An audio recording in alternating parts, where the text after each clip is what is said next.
Companies act की शुरुआत करते हैं। सबसे पहले कंपनी का मतलब क्या होता है?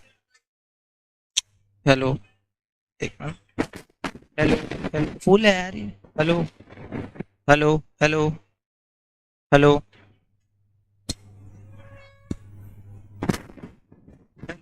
Hello, hello, hello. यहाँ तो लाइव में सबको परफेक्ट सुनाई दे रहा है क्या? लाइव वाले एक बार बता दो कि वॉइस परफेक्ट आ रही है। हेलो, आ रही है ना? चलो तो अपन ठीक है, शुरू करते हैं। सबसे पहले कंपनी, सेक्शन 2 सबसेक्शन 20 में कंपनी की डेफिनेशन में क्या लिखा है? देखो, company means a company incorporated under this act और एनी अदर प्रीवियस लॉ। क्या कमाल की बात की गई है। लो आ रही है क्या? अरे यार, क्या हो रहा है?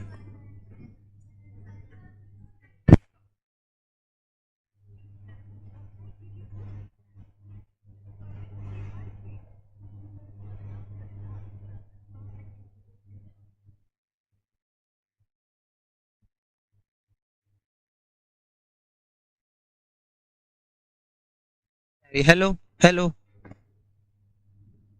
लो आ रही है, लाइव में लो आवाज आ रही है।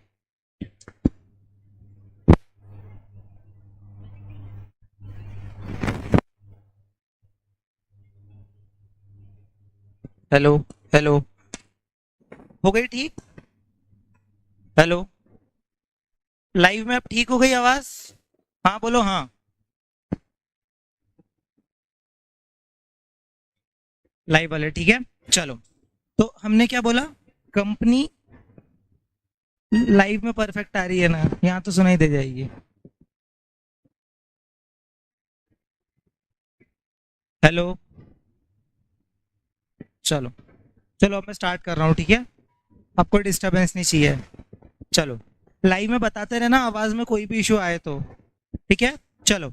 Company means a company incorporated under this act और एनी अदर प्रीवियस लॉ। मतलब इस एक्ट में इनकॉर्पोरेट हुई हो या प्रीवियस किसी भी लॉ में इनकॉर्पोरेट हुई हो, कंपनी लॉ में। ठीक है, तो यहाँ प्रीवियस कंपनी लॉ अपने को याद करने की जरूरत नहीं है। अपन आ जाते हैं characteristics and features of company.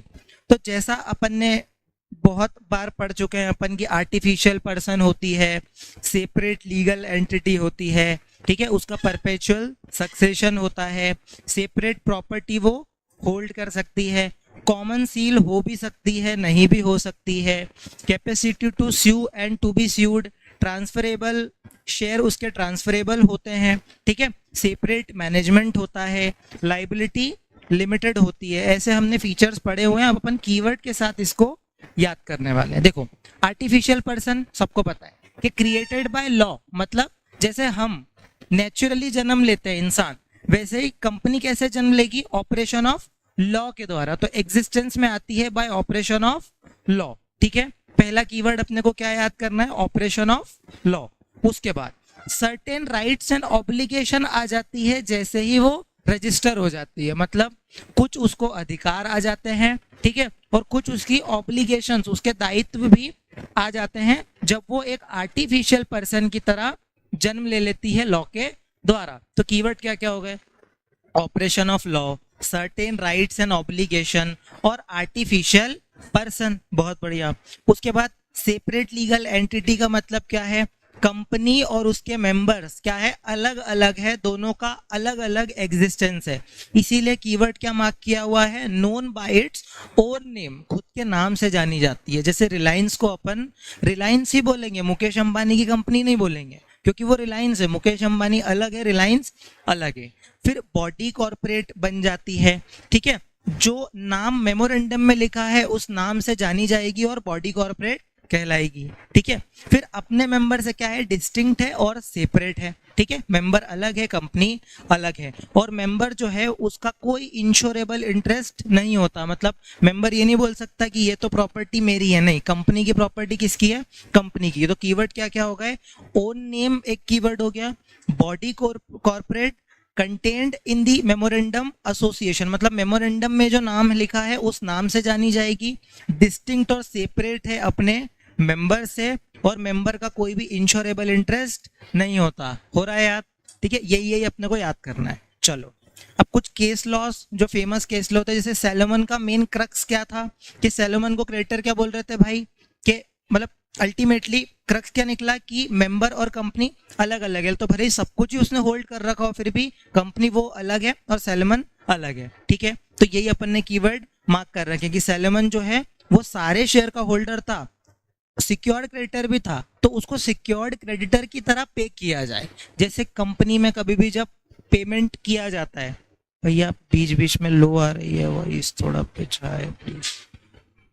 Hello hello, बीच बीच में लो आ, हेलो, अब आए तो बताना।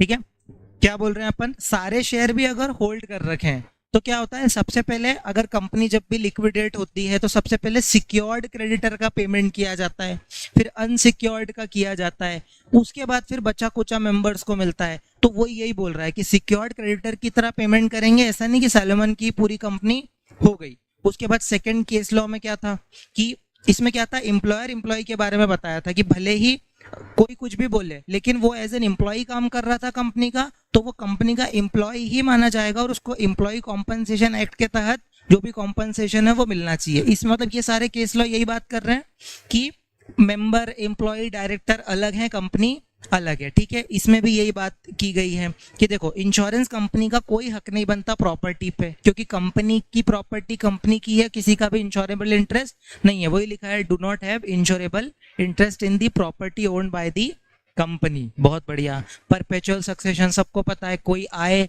कोई जाए, किसी की डेथ हो जाए, इंसॉल्वेंसी हो जाए, कंपनी को कोई फर्क नहीं पड़ता। डेथ, इंसॉल्वेंसी, रिटायरमेंट कोई भी अफेक्ट नहीं डालती है। और दूसरी बात है, शेयर्स जो है वो क्या है, ट्रांसफरेबल है। मतलब मेरे पास अगर कोई शेयर है तो मैं किसी को और फ्रीली ट्रांसफर कर सकता हूँ। प्राइवेट कंपनी में कुछ रेस्ट्रिक्शन है, वो अपन आगे देखेंगे। अभी तो इतना समझो कि क्या है, मेंबर जो अपने शेयर हैं, कंपनी के शेयर जो हैं उनके पास जो है फ्रीली ट्रांसफर कर सकते हैं, और कुछ भी हो जाए किसी के आने या ना जाने से स्टेटस पे कोई फर्क नहीं पड़ता, है ना। क्लियर हो रही है चीजें, ठीक है। और company goes on for ever, continue to exist till it's wound up.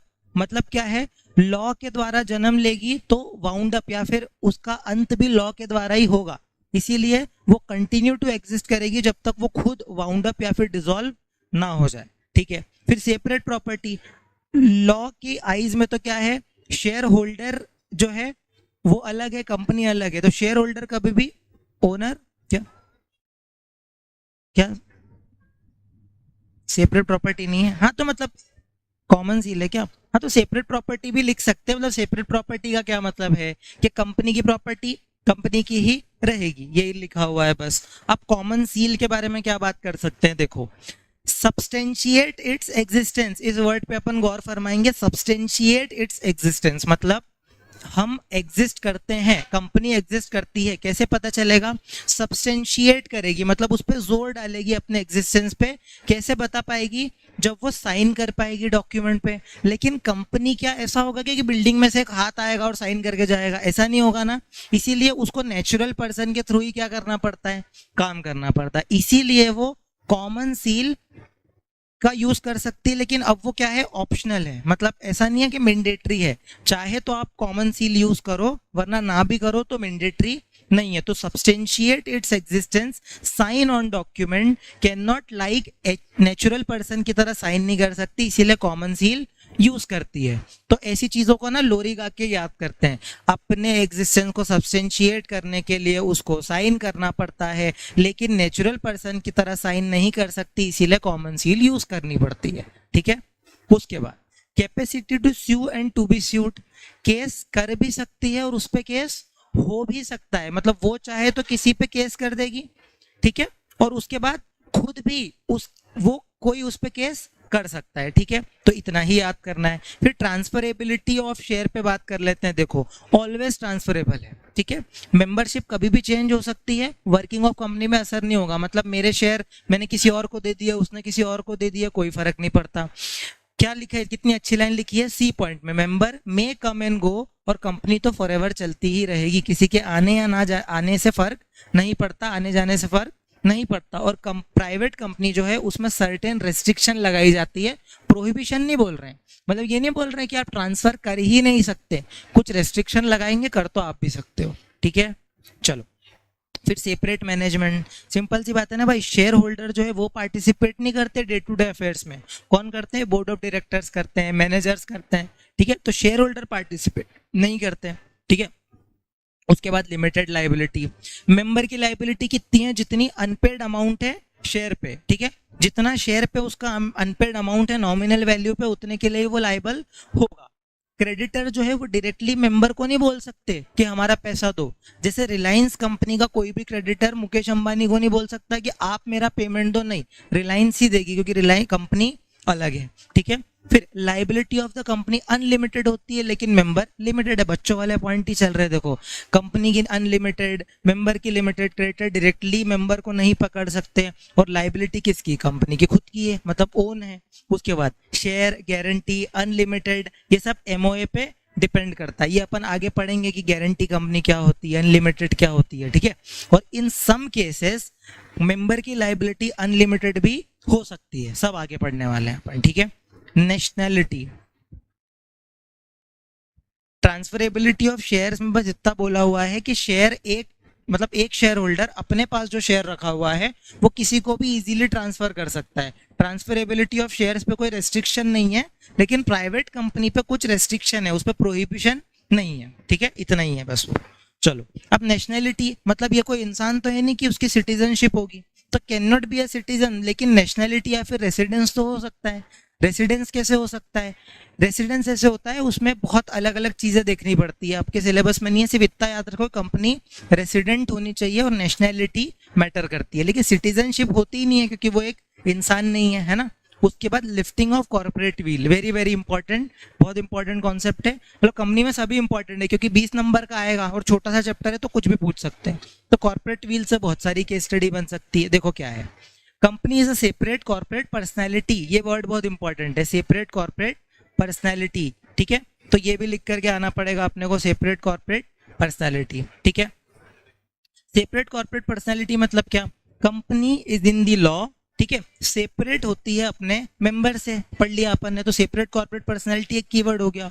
और इंडिपेंडेंट कॉर्पोरेट एग्जिस्टेंस, दो कीवर्ड, एक सेपरेट कॉर्पोरेट पर्सनैलिटी होती है और इंडिपेंडेंट कॉर्पोरेट एग्जिस्टेंस होता है, सेपरेट होती है अपने मेंबर से, इसे गाना गा गा करके ही याद होता है, ये सेपरेट कॉर्पोरेट पर्सनैलिटी होती है मेंबर से, इसका एग्जिस्टेंस अलग होता है, और इंडिपेंडेंट कॉर्पोरेट एग्जिस्टेंस होता है। बहुत बढ़िया।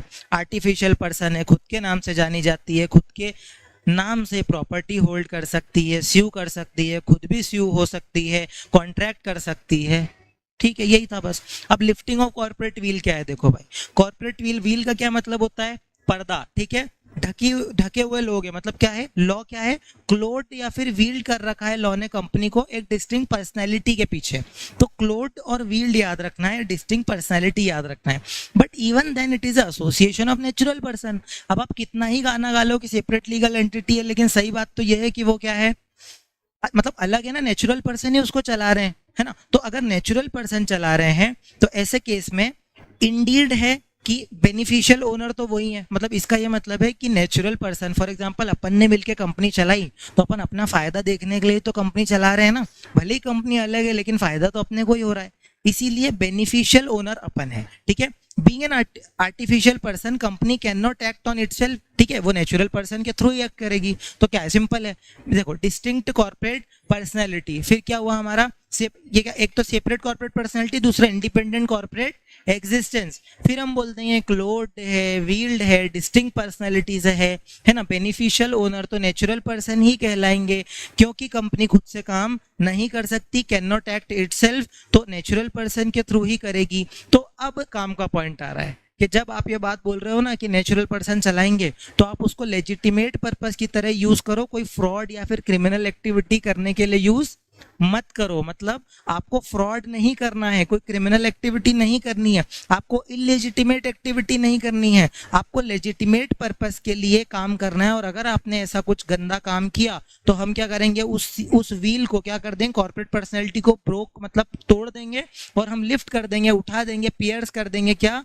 कॉर्पोरेट व्हील को। क्या लोरी गा के याद हो रहा है क्या, देखो एक बार और बोलने कुछ नहीं है, सबसे पहले क्या है, separate corporate personality, independent corporate existence member से क्या है, अलग है। फिर अपन ने क्या बोला, क्लोज्ड है, व्हील्ड है, डिस्टिंक्ट पर्सनैलिटी के पीछे, और बेनिफिशियल ओनर तो क्या है, नेचुरल पर्सन ही है। कंपनी खुद से काम नहीं कर सकती है, नेचुरल पर्सन के थ्रू ही कर सकती है। इसीलिए आप हमेशा उसको लेजिटिमेट पर्पस के लिए ही यूज करो, फ्रॉड या फिर क्रिमिनल एक्टिविटी के लिए यूज मत करो, इलेजिटिमेट एक्टिविटी के लिए यूज मत करो। लेकिन आपने किया तो हम इस कोर्ट क्या करेगा, ब्रेक कर देगा कॉर्पोरेट शेल को, और क्या कर देगा, लिफ्ट या पियर्स कर देगा कॉर्पोरेट व्हील को। हो गया यार, ठीक है। अब यहाँ पर केस लॉ में यही बोला हुआ था कि देखो भाई, प्रिंसिपल क्या है कि भाई अलाउड नहीं है कि आप कोई पब्लिक पॉलिसी को डिफीट करो, ठीक है। अगर पब्लिक पॉलिसी बनाई है तो उसका पालन करो। तो लॉ क्या करेगा, डिसरिगार्ड कर देगा सेपरेट एंटिटी को, और हम मेंबर और कंपनी को सेम मान लेंगे। बहुत बढ़िया। अब हमारा अगला क्या आता है कि कब कब लिफ्ट हो जाएगी। मतलब देखो, ये था धनिया जो अपन डिस्कस कर रहे थे, ये था क्या इस मतलब ये अगर ये क्वेश्चन आया कि कब कब लिफ्ट कॉर्पोरेट व्हील होगी, तो ये धनिया छिड़क के आना पड़ेगा अपने को, क्लोज्ड व्हील्ड वाला ये सब। और फिर अपने को शुरू हो जाना है कि कब कब जुडिशियल केसेस के अनुसार कब कब क्या हो सकती है, लिफ्ट हो सकती है। देखो, अगर आप टैक्सेस इवेट करने की कोशिश कर रहे हो, टैक्सेस चोरी करने की, बचाने की कोशिश कर रहे हो, एनिमी कैरेक्टर डिटरमाइन कर रहे हो कंपनी का, पब्लिक पॉलिसी को प्रोटेक्ट करने के लिए, फ्रॉड को रोकने के लिए, कंपनी अगर लीगल ऑब्लिगेशन अवॉइड कर रही है उसको रोकने के लिए, और या फिर कंपनी को आप एज एन एजेंट यूज कर रहे हो उसके लिए, मतलब कोर्ट इन केसेस में क्या करेगा, कॉर्पोरेट व्हील लिफ्ट कर देगा। देखो क्या है, सबसे पहले कंपनी जो है अगर इवेट टैक्स करने के लिए यूज कर रही है, मतलब मान लो कि इनकम टैक्स एक्ट में कोई ऐसा प्रोविजन है जिसमें ऐसा बोल दिया गया है कि कंपनी को टैक्स नहीं लगेगा, इंडिविजुअल कैपेसिटी में इंसान को लग जाएगा। तो हमने क्या किया है, एक बेनामी कंपनी बना के उस पे ही प्रॉपर्टी ट्रांसफर कर दी उसके नाम पे।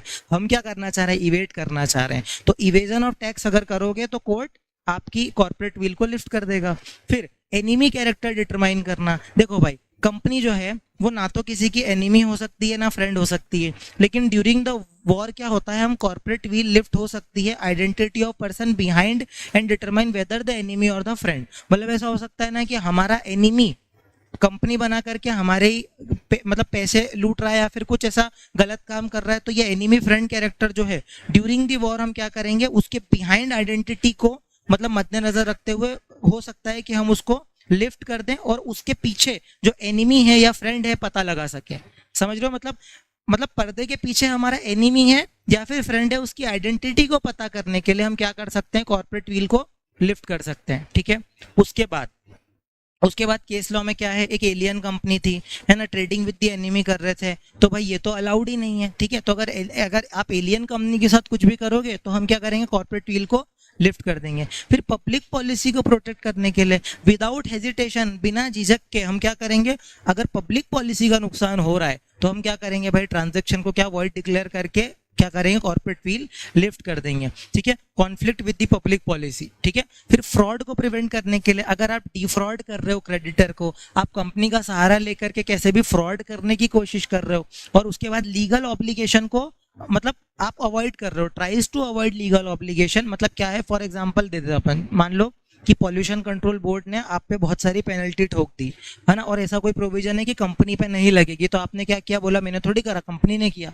अगर ऐसा काम करोगे तो हम क्या करेंगे, आपको पकड़ लेंगे, क्योंकि आप कंपनी के सेपरेट पर्सनालिटी का सहारा ले रहे हो, और एंड में आप क्या कर रहे हो, कंपनी को एज एन एजेंट यूज कर रहे हो। मतलब आप क्या कर रहे हो, एजेंट की तरह कंपनी को यूज कर रहे हो। यहाँ पढ़ो क्या लिखा हुआ है कि देखो ये वाले line, in an arrangement where the company act as a mere agent of it share holder, the individual share holder जो है may be identified for fixing their liability. मतलब हम क्या कर रहे हैं, जानबूझ के कंपनी पे लाइबिलिटी थोपने की कोशिश कर रहे हैं उसको एजेंट बना के, तो बात तो गलत है ना। तो ये सब अगर हम कुछ करेंगे तो क्या होगा, कोर्ट कॉर्पोरेट व्हील को लिफ्ट कर देगा। तो इसको याद कैसे करना है कि हमारा पीएफ लेट आ रहा है, मतलब हमको पीएफ लेट दिया जा रहा है, LATE जिसमें एल क्या है, एल है लीगल ऑब्लिगेशन, फिर ए है एजेंट, मतलब कंपनी को एज एन एजेंट यूज कर रहे हो, तो एल से लीगल ऑब्लिगेशन, ए से एजेंट, है ना, LA। फिर टी से क्या आया, टी से आया टैक्स इवेजन, ई से आया एनिमी कैरेक्टर, फिर पी से आया पब्लिक पॉलिसी, और एफ से आया फ्रॉड।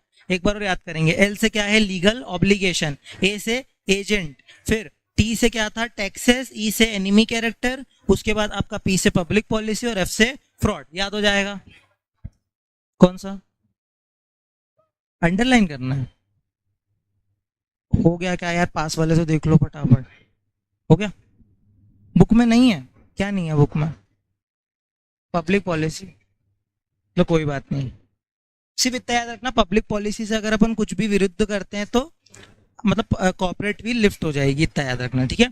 उसके बाद प्राइवेट लिमिटेड कंपनी और पब्लिक लिमिटेड कंपनी क्या होता है?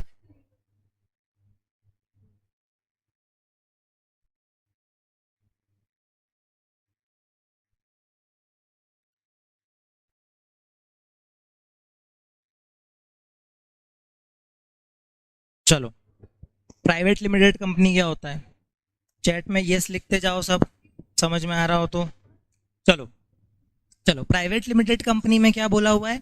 Bye it's articles, bye it's articles क्या है? रेस्ट्रिक्ट करती है कि वो ट्रांसफर करे, प्रोहिबिशन नहीं है, रेस्ट्रिक्शन है, ठीक है। लिमिट क्या करती है अपने मेंबर को? 200, मतलब मैक्सिमम, मतलब मिनिमम, मतलब सॉरी मैक्सिमम कितने हो सकते हैं? 200, ठीक है। Except in case of OPC, OPC में तो एक ही होता है, ठीक है।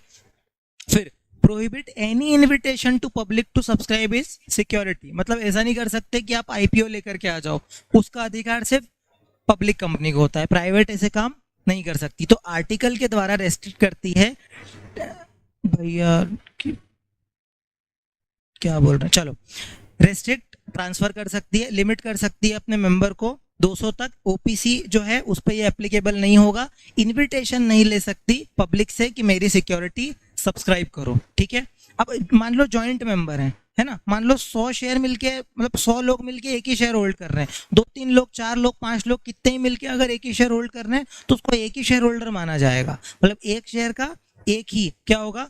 मेंबर माना जाएगा। मतलब कंपनी जो है वो मतलब जॉइंट माना जाएगा, उनको जॉइंट शेयर होल्डर माना जाएगा और सिंगल मेंबर माना जाएगा। और पास्ट एंड प्रेजेंट एम्प्लॉयज का बहुत अच्छा एक मतलब इंटरेस्टिंग, ये एग्जाम में आता भी है। देखो, मान लो हमारे कोई पास्ट एम्प्लॉय थे, है ना, या फिर प्रेजेंट एम्प्लॉय है, उन्होंने हमारे कोई शेयर ले रखे हैं तो हम उसको काउंट नहीं करेंगे, ठीक है, याद रखना। लेकिन उसने, मान लो कि अभी हमारा जो शेयर एम्प्लॉय था वो पहले शेयर होल्डर था, अब उसने कंपनी छोड़ दी, नौकरी छोड़ दी, लेकिन उसने शेयर कब खरीदे थे पता है? जब वो एम्प्लॉयमेंट में था, तो फिर उसको भी नहीं गिना जाएगा। आप समझ रहे हो? मतलब मैंने क्या बोला कि मेरा एम्प्लॉय था, लेकिन वो एम्प्लॉय जो है वो तब एम्प्लॉय था, तब उसने शेयर लिए थे, अब भले वो एम्प्लॉय हो या ना हो, मेरा एक्स एम्प्लॉय हो गया है, लेकिन फिर भी मैं उसको काउंट नहीं करूंगा। पॉइंट समझ में आया मैंने क्या बोला?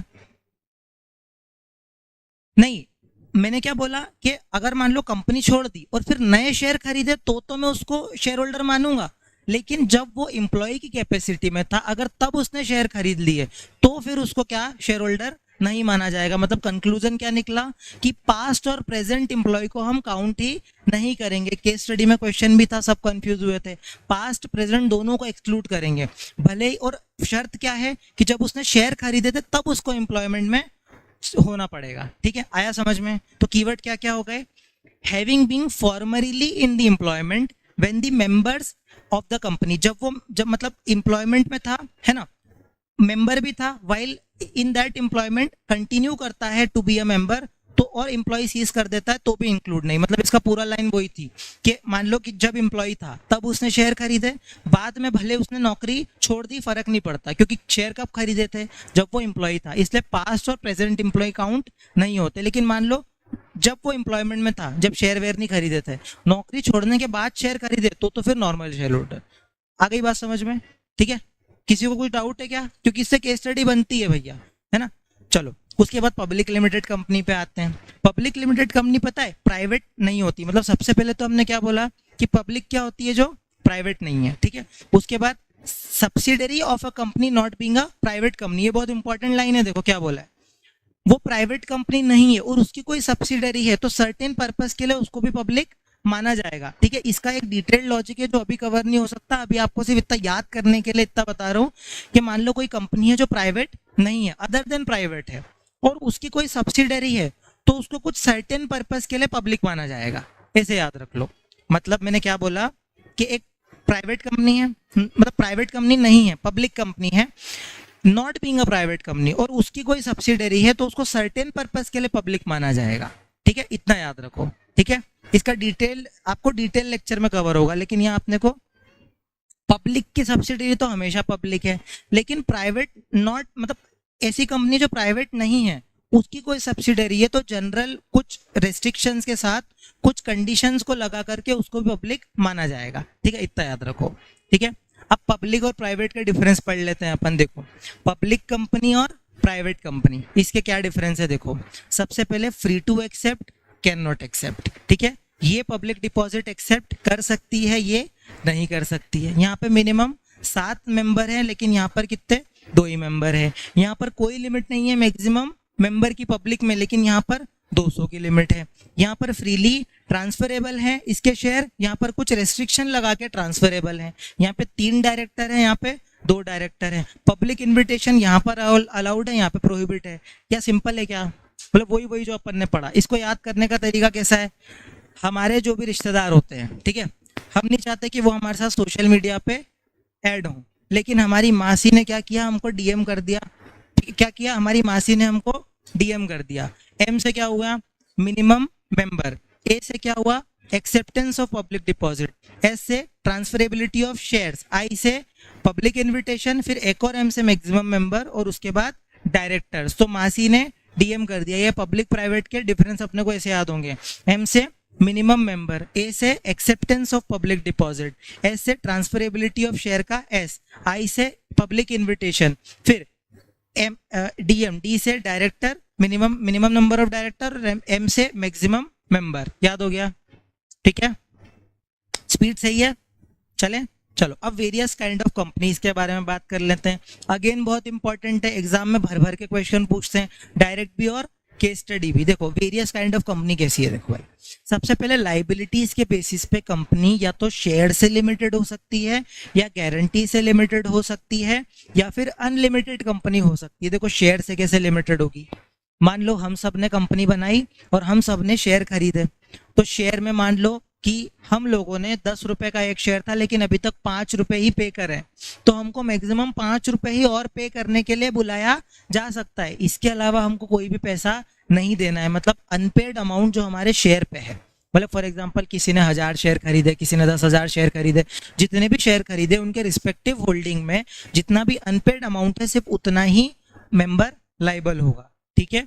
फिर ड्यूरिंग द लाइफ टाइम भी मंगा सकते हैं और वाइंडिंग अप के टाइम पे मंगा सकते हैं। कंपनी अकाउंट्स पढ़ते हैं अपन सब, first call, second call, final call होता है ना, वो लाइफ टाइम पैसा मंगाते हैं, ठीक है। और फिर वाइंडिंग अप होती है, और अगर शेयर होल्डर का पैसा बाकी है तो वाइंडिंग अप पे भी मंगा सकते हैं। फिर लिमिटेड बाय गारंटी का मतलब क्या होता है, देखो भाई, लिमिटेड बाय गारंटी का मतलब क्या होता है कि फॉर एग्जांपल अपन ने कंपनी बनाई और हमने क्या बोला, चलो हम एक गारंटी देते हैं। किसी ने 10 लाख की गारंटी दी, किसी ने 5 लाख की, ऐसे करके सबने गारंटी दी।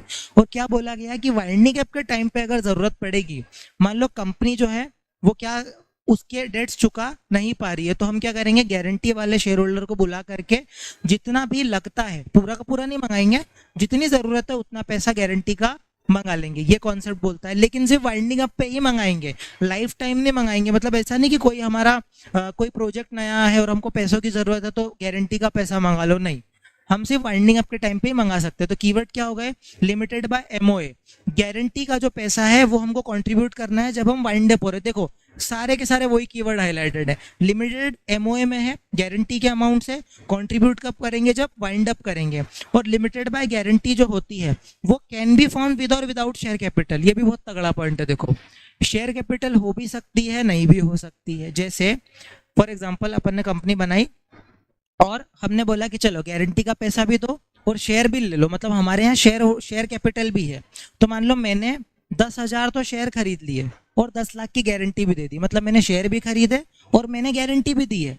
तो मेरा जो शेयर का पैसा है ना, वो तो आप लाइफ टाइम कभी भी मंगा लेना, वाइंडिंग अप के टाइम पे भी मंगा लेना, लेकिन मेरा जो गारंटी का पैसा है वो कब मंगाओगे, वाइंडिंग अप के टाइम पे, ठीक है। तो विद और विदाउट शेयर कैपिटल भी हो सकती है, ठीक है। अब ये वही लिखा है देखो समरी के फॉर्म में, गारंटी कंपनी है मेरी लेकिन उसमें शेयर कैपिटल नहीं है, तो जो मैंने अमाउंट अंडरटेकन किया है जो एमओए में लिखा है उतना मंगा लेना।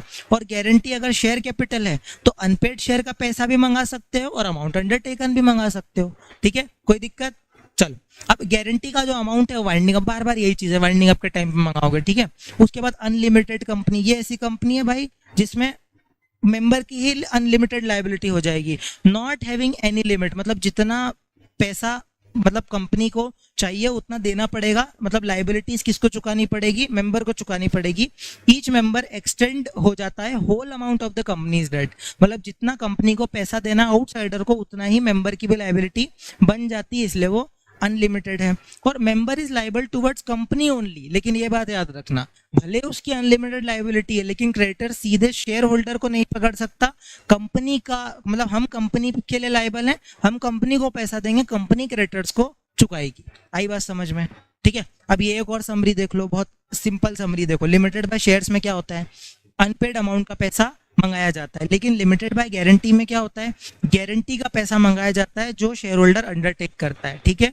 और गारंटी अगर विद शेयर कैपिटल है तो अनपेड शेयर का पैसा भी मंगा लो और गारंटी का पैसा भी मंगा लो। ठीक है। इन्फोर्समेंट ऑफ लाइबिलिटी क्या है, हम इसमें कॉल्स मेक कर सकते हैं, first call, second call, third call, life time भी मंगा सकते हैं, वाइंडिंग अप के टाइम पे मंगा सकते हैं। लेकिन यहाँ पर जो लाइबिलिटी है अनपेड अमाउंट की, वो लाइफ टाइम जो है मतलब नहीं मंगा सकते, कैन नॉट बी इन्फोर्स। एक सेकंड, अब गारंटी पढ़ ना। हाँ, अनपेड अमाउंट का जो पैसा है वो तो लाइफ टाइम का ही मंगा सकते क्योंकि वो शेयर का पैसा है, लेकिन गारंटी का पैसा सिर्फ वाइंडिंग अप के टाइम पे ही मंगाएंगे, लाइफ टाइम नहीं मंगाएंगे। मेरे हिसाब से पूरा क्लियर हो गया होगा। ठीक है। उसके बाद आगे बढ़ते हैं। बहुत ही अच्छा, ये आपकी एग्जाम में छोटा सा क्वेश्चन देखने को मिल सकता है। पब्लिक फाइनेंशियल इंस्टीट्यूशन क्या होता है भाई? ये पब्लिक से पैसा लेता है, ठीक है, या तो उनको रिटर्न कमा के देता है या कोई सर्विस प्रोवाइड करता है, उसको पब्लिक फाइनेंशियल इंस्टीट्यूशन बोलते हैं। ठीक है। पब्लिक से पैसा उठाता है, ये देखो, है ना, या तो किसी पर्पस के लिए उठाए या रिटर्न कमाने के लिए दे। तो लाइफ इंश्योरेंस कॉर्पोरेशन ये क्या करती है, क्या करती है? क्या हुआ, चैट पे आवाज नहीं आ रही क्या? हेलो, हाँ बोलो सब। चलो, लाइफ इंश्योरेंस कॉर्पोरेशन हो गया, इंफ्रास्ट्रक्चर डेवलपमेंट फाइनेंस कंपनी हो गई। इंफ्रास्ट्रक्चर डेवलपमेंट फाइनेंस कंपनी क्या करती है, इंफ्रास्ट्रक्चर में पैसा लगाती है, लोग इसको पैसा देते हैं, ये इंफ्रास्ट्रक्चर में पैसा लगा के रिटर्न कमा के क्या करती है, पब्लिक को देती है। Unit trust of India, UTI की यूनिट्स का भी नाम सुना होगा, ये भी पब्लिक से पैसा उठाती है। फिर कुछ ऐसी ऑर्गेनाइजेशन जिसको सेंट्रल गवर्नमेंट ने नोटिफाई किया है, और कुछ ऐसी ऑर्गेनाइजेशन जो सीजी ने नोटिफाई करी है लेकिन कंसल्ट किया किससे, आरबीआई से। तो इसको कोई निमोनिक नहीं बनाना, सिंपल है। एलआईसी, इंफ्रास्ट्रक्चर वाली company, unit trust of India जो सेंट्रल गवर्नमेंट ने नोटिफाई करी है, और जो नोटिफाई करी है सेंट्रल गवर्नमेंट लेकिन कंसल्टेशन किससे ली है, आरबीआई से। खत्म कहानी। फिर गवर्नमेंट कंपनी भी इंपॉर्टेंट है। इसमें क्या है, सिंपल सिंपल बातें। कोई भी कंपनी, एनी कंपनी जिसका नॉट लेस देन 51%, ये याद रखना 50% नहीं लिखा, not less then 51%, not less then मतलब अप टू 51%, मतलब क्या है, नॉट लेस देन 51%, कम से कम 50% तो होना ही चाहिए, कम से कम 15%। ठीक है। Paid up capital at least 51%। ठीक है। पेड अप शेयर कैपिटल, यहाँ पर इशूड वगैरह कुछ नहीं लिखा है, टोटल भी नहीं लिखा है, क्या लिखा है, पेड अप। तो ऐसे वर्ड को ध्यान दिया करो। Paid up share capital not less then 51%। अगर किसने होल्ड किया है, देखो, कंपनी, सॉरी, सेंट्रल गवर्नमेंट ने, स्टेट गवर्नमेंट ने, या फिर बहुत सारी स्टेट गवर्नमेंट ने मिलके, या partly by central partly by state, मतलब एक से ज्यादा स्टेट्स ने या तो सेंट्रल गवर्नमेंट, स्टेट्स ने, ऐसे करके किसी भी कॉम्बिनेशन में अगर 51% का मिनिमम शेयर होल्डिंग रखी है पेड अप शेयर कैपिटल में, तो उसको गवर्नमेंट कंपनी मानी जाएगी। ऐसे एक एक वर्ड पे फोकस करना है, कहीं भी फंसा देगा वो। ठीक है। इसीलिए आया भी था अपने को, ये एग्जाम में क्वेश्चन आया था, उसमें एग्जाम में क्वेश्चन क्या आया पता है, कि एक कंपनी है जो गवर्नमेंट कंपनी है और वो शेयर होल्डिंग गवर्नमेंट के साथ मिलके होल्ड करती है, थोड़ी चलेगा, क्योंकि हमने क्या बोला, या तो वो सब्सिडरी हो किसी गवर्नमेंट कंपनी की, या गवर्नमेंट ही 51% होल्ड करता हो। कोई गवर्नमेंट कंपनी गवर्नमेंट के साथ मिलके अगर होल्ड करेगी तो नहीं चलेगा। बात आई पकड़ में, क्या बोला मैंने, मतलब उस एग्जाम में क्वेश्चन क्या आया था कि गवर्नमेंट है, सेंट्रल गवर्नमेंट, स्टेट गवर्नमेंट तो होल्ड करती है, एक गवर्नमेंट कंपनी भी शेयर होल्ड कर रही है, तो उससे थोड़ी मतलब है, गवर्नमेंट को होल्ड करना पड़ेगा। या फिर ये एक सेपरेट कंडीशन है कि किसी गवर्नमेंट कंपनी की अगर आप सब्सिडरी हो तो आप गवर्नमेंट माने जाओगे। अब आया समझ में? हाँ, ठीक है, लेयर लूट आ गया समझ में। चलो, उसके बाद ऑडिट कौन करेगा, सीएनएजी करेगा। ठीक है, controller and auditor general of India, एक पोस्ट होती है, सीएनएजी ऑडिट करता है, और ऑडिट रिपोर्ट जो है वो बोथ हाउस ऑफ पार्लियामेंट में रखी जाती है। क्या क्लियर हुआ गवर्नमेंट कंपनी? ठीक है। अब केस स्टडी गलत तो नहीं करोगे? चलो, अब होल्डिंग, सब्सिडरी, एसोसिएट के बारे में पढ़ लेते हैं। देखो बहुत सिंपल है, होल्डिंग कंपनी के बारे में क्या लिखा है, in relation to one or more other companies means a company of which such companies a subsidiary. नहीं आया सर समझ में? देखो कुछ नहीं है, क्या है, एक या एक से ज्यादा कंपनीज, ठीक है, उसके रिलेशन में, मतलब वो कंपनीज, एक या एक से ज्यादा कंपनी अगर किसी सिंगल कंपनी की क्या है सब्सिडरी, तो उसको होल्डिंग माना जाएगा। मतलब सिंपल मतलब क्या है, अगर मेरी एक से ज्यादा सब्सिडरीज हैं, एक या एक से ज्यादा कोई भी सब्सिडरीज हैं और मैं उसकी होल्डिंग हूं, तो मुझे होल्डिंग माना जाएगा। यही तो मतलब है। क्या लिखा है, one or more company means a company of which such companies, वो जो कंपनीज हैं वो अगर सब्सिडरी हैं तो मेरे को होल्डिंग माना जाएगा। ठीक है, बस। अब सब्सिडरी कंपनी क्या होती है, देखो भाई, कोई भी कंपनी अगर उस कंपनी के क्या करती है, composition of board of director को कंट्रोल करती है, या फिर मोर than one half of the total voting power को ओन करती है, कंट्रोल करती है, या तो खुद से करे या दूसरी सब्सिडरीज के साथ मिल के करे, वो क्या मानी जाएगी, होल्डिंग मानी जाएगी। मतलब क्या है, या तो मैं composition of board of director को कंट्रोल करता हूँ, इसका क्या मतलब है, मेरे पास अधिकार है कि हम किसी को भी क्या कर सकते हैं, रिमूव कर सकते हैं, अपॉइंट कर सकते हैं, उसको बोलते हैं composition of board of director को होल्ड करना। या फिर 50% और मोर का वोटिंग पावर होल्ड करते हैं, तो हम क्या माने जाएंगे, उसकी होल्डिंग माना जाएगा। अब यहाँ पर लेयर रूल के बारे में बात करते हैं। जैसे फॉर एग्जाम्पल मेरी कोई सब्सिडरी है और उस सब्सिडरी की भी कोई सब्सिडरी है, तो अल्टीमेटली मैं भी उसकी होल्डिंग बन गया, क्योंकि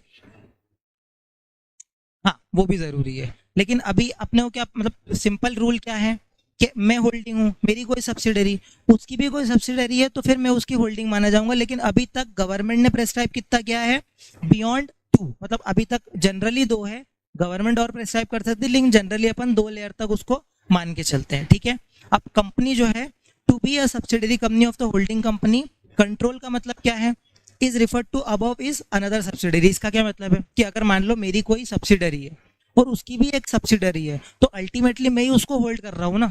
मतलब फॉर एग्जांपल ऐसा है ना, मेरी कोई सब्सिडरी है, तो मैं उसके नीचे वाली कंपनी को अगर मेरे को कोई डिसीजन करवाना हो, तो मैं उसको बोलूंगा देख मैं तो कंट्रोल कर रहा हूँ, ऐसा डिसीजन के लिए हाँ बोल दे, और वो हाँ बोलेगी, तो अल्टीमेटली मैं ही उसको कंट्रोल कर रहा हूँ। ठीक है, और कंपोजिशन का हमने पढ़ ही लिया कि आप अपॉइंट भी कर सकते हो, रिमूव भी कर सकते हो, और ऑल और मेजोरिटी ऑफ द डायरेक्टर को, खत्म।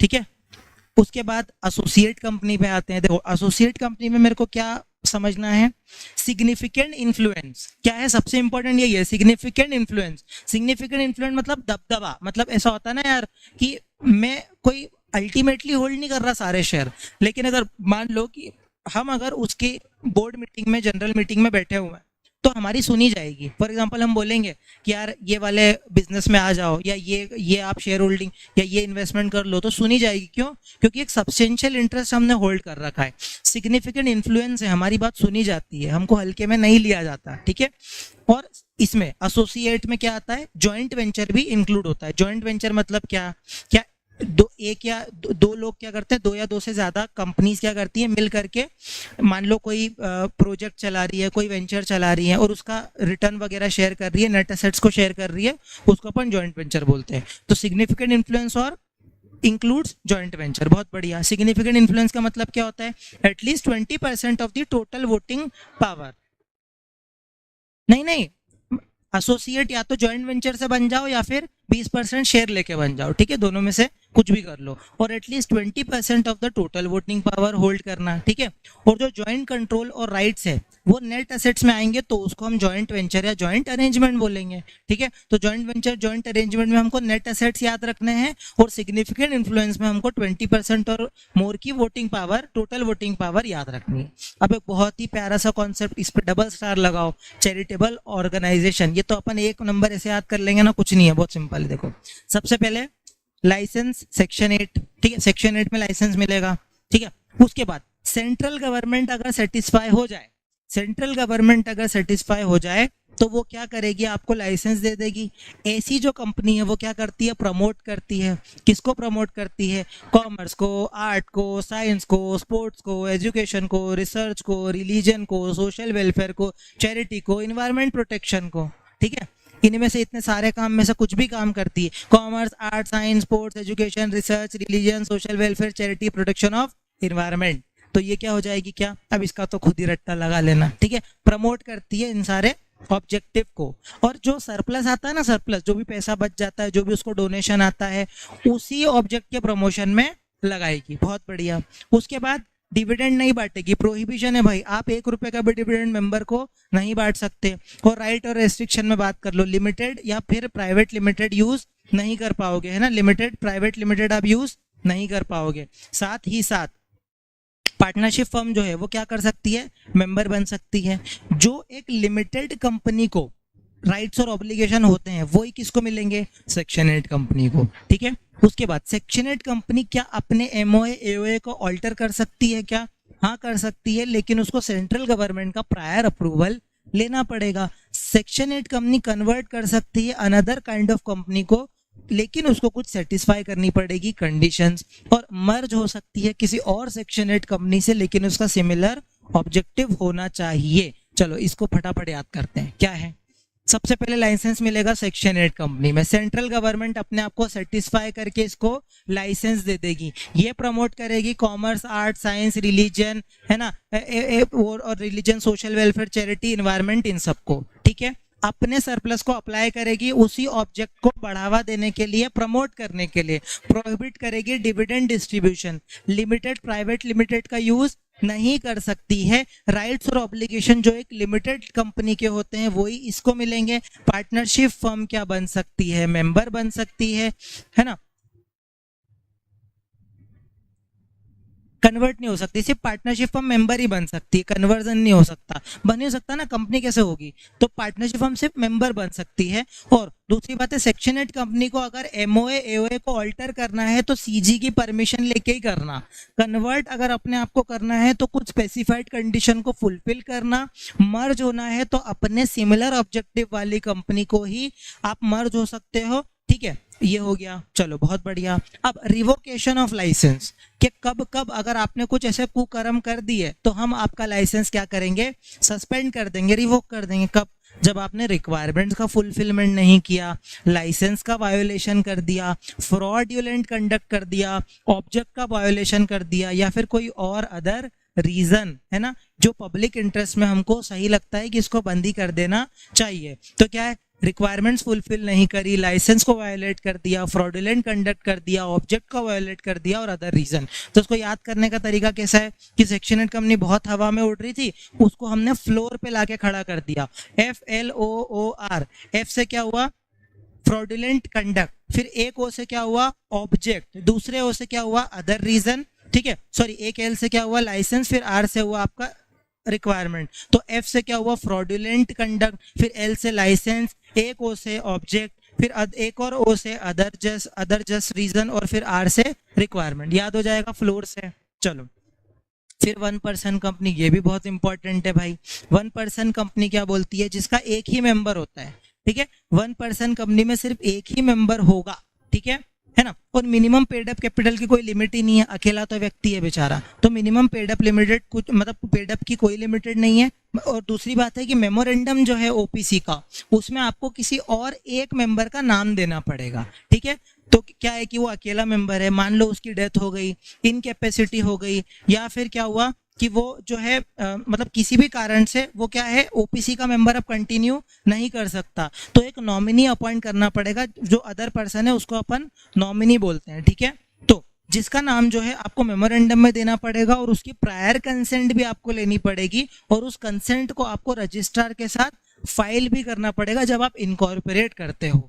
वो कभी भी विड्रॉ कर सकता है अपनी कंसेंट को, या फिर हम भी उसको निकाल सकते हैं, मतलब हम भी उसका नाम चेंज कर सकते हैं, लेकिन हमको कंपनी को नोटिस देना पड़ेगा। और कंपनी किसको फाइल करेगी, वो वाला नोटिस रजिस्ट्रार को फाइल करेगी, ठीक है। उसके बाद क्या है कि सिर्फ नेचुरल पर्सन, हाँ सॉरी, और अगर मान लो कि हमने कुछ चेंज वगैरह किया तो उसको ऑल्टरेशन ऑफ मेमोरेंडम नहीं माना जाएगा। ऐसा नहीं माना जाएगा कि हमने कंपनी का कॉन्स्टिट्यूशन ही चेंज कर लिया, ये सब नहीं माना जाएगा। फिर हम नेचुरल पर्सन ही बन सकते हैं ओपीसी का मेंबर और नॉमिनी, और उनको रेसिडेंट होना जरूरी। मतलब क्या लिखा है कि who is an Indian citizen, sorry मैंने क्या बोला कि उनको सिटीजन होना जरूरी है। ओनली नेचुरल पर्सन जो सिटीजन है, वेदर रेसिडेंट इन इंडिया और नॉट, मतलब रेसिडेंट से फर्क नहीं पड़ता, सिटीजन होना जरूरी है। और वो व्यक्ति, मतलब वो जो मेंबर है वो और नॉमिनी, उन दोनों को 120 दिन, कम से कम 120 दिन प्रीसीडिंग फाइनेंशियल ईयर में रहना पड़ेगा। इमीडिएटली प्रीसीडिंग फाइनेंशियल ईयर में इंडिया में नॉट लेस देन 120 डेज उनको रहना पड़ेगा, ठीक है। फिर no person shall be eligible to incorporate more than 1 OPC, मतलब एक मेंबर एक ही ओपीसी बना सकता है, और एक नॉमिनी सिर्फ एक ही में नॉमिनी रह सकता है, ठीक है। अब मान लो कि अब एक एग्जांपल समझते हैं, मान लो कि एक नॉमिनी है और उसने अपनी एक ओपीसी बना रखी है। अब कल को मान लो जिसका वो नॉमिनी था उसकी डेथ हो गई, तो ये दो में बन गया ना मेंबर, तो दोनों में चूज करना पड़ेगा 6 महीने के अंदर अंदर, है ना। ये नहीं कर सकते कि आप दोनों में कंटिन्यू करो, सिर्फ एक में ही आप कंटिन्यू कर पाओगे, ठीक है। फिर नो पर्सन अपने हिसाब से चूज कर सकता है, वो उसकी पर्सनल डिस्क्रिप्शन है, ठीक है। उसके बाद no person shall be eligible more than one OPC हो गया। फिर माइनर, माइनर की होशियारी नहीं चलेगी यहाँ पे, मतलब माइनर ना तो बेनिफिशियरी बन सकता है, ना ही मेंबर बन सकता है, ना ही नॉमिनी बन सकता है। Company can not be incorporated और कन्वर्टेड इनटू सेक्शन 8। अब सिंपल सी बात है, अकेला व्यक्ति है ना, तो अकेला व्यक्ति काय की चैरिटी करेगा, कंपनी बना के यूं ही कर दे, इसीलिए सेक्शन 8 कंपनी में कन्वर्ट नहीं हो सकता है। और company can not carry out non banking financial investment activity या फिर security of the body corporate, मतलब एनबीएफसी जैसे काम नहीं कर सकता कि लोगों से आपने उधार दे दिया, लोगों को पैसे उठा लिए, ऐसे काम अपन नहीं कर सकते हैं। तो ओपीसी को अपन लोरी गा के फटाफट याद करते हैं। सबसे पहले एक ही मेंबर होगा, मिनिमम कैपिटल की कोई भी रिक्वायरमेंट नहीं होगी, उसको इनकॉर्पोरेट करते समय किसी और एक व्यक्ति का नाम देना जरूरी है जो उसकी डेथ या फिर इनकैपेसिटी पे क्या बन जाए, मेंबर बन जाए, ठीक है। उसके बाद हम जो उसकी प्रायर कंसेंट लेंगे। नॉमिनी कभी भी अपनी जो कंसेंट है उसको विड्रॉ कर सकता है, उसकी कंसेंट को हमको रजिस्ट्रार के साथ फाइल करनी पड़ेगी, या फिर हम भी उसके नाम को चेंज कर सकते हैं, लेकिन इसका नोटिस कंपनी को देना पड़ेगा, और कंपनी किसको देगी, रजिस्ट्रार को देगी, ठीक है। अगर मान लो हमने ऐसा कोई नाम वगैरह चेंज किया तो उसको ऑल्टरेशन ऑफ मेमोरेंडम नहीं माना जाएगा। सिर्फ नेचुरल पर्सन जो इंडिया के सिटीजन है, रेसिडेंट हो या ना हो लेकिन सिटीजन है, और वो 120 दिन, कम से कम 120 दिन इमीडिएटली प्रीसीडिंग फाइनेंशियल ईयर में इंडिया में रहे हैं, तो वो वन पर्सन कंपनी के वन पर्सन या फिर नॉमिनी बन सकते हैं। मोर देन वन ओपीसी में ना तो आप मेंबर बन सकते हो, ना नॉमिनी बन सकते हो। माइनर ना तो मेंबर, नॉमिनी, बेनिफिशियरी कुछ भी नहीं बन सकता। एक ओपीसी सेक्शन 8 में कन्वर्ट नहीं हो सकती है, और एनबीएफसी वाले, नॉन बैंकिंग वाले कोई भी काम नहीं करेगी। याद हो रहा है क्या? ऐसे ही याद करना है, हर चीज का नोमानक बनाने का कोई सेंस नहीं बनता, ठीक है। चलो अब अदर टाइप ऑफ कंपनी के बारे में बात कर लेते हैं। एक है फॉरेन कंपनी। फॉरेन कंपनी क्या होता है, देखो कोई भी कंपनी, कोई भी बॉडी कॉर्पोरेट अगर आउटसाइड इंडिया इनकॉर्पोरेट हुई है, सबसे इंपॉर्टेंट, फॉरेन कंपनी हमेशा आउटसाइड इंडिया इनकॉर्पोरेट होना जरूरी है, जिसका प्लेस ऑफ बिजनेस इंडिया में हो। मतलब टेस्ला को बोल सकता हूँ फॉरेन कंपनी, अगर वो यहाँ पे आकर के क्या करे, प्लेस ऑफ बिजनेस करे। या हिंदुस्तान को बोल सकते फॉरेन कंपनी अगर यहाँ, अब यहाँ इंपॉर्टेंट करना मैं क्या बोल रहा हूँ, अगर मान लो उसने यही रजिस्ट्रेशन ले लिया तो फॉरेन कंपनी नहीं है। वर्ड को ध्यान देना, बाहर इनकॉर्पोरेट होना जरूरी है और यहाँ प्लेस ऑफ बिजनेस जरूरी है, ये दो चीजें जरूरी है।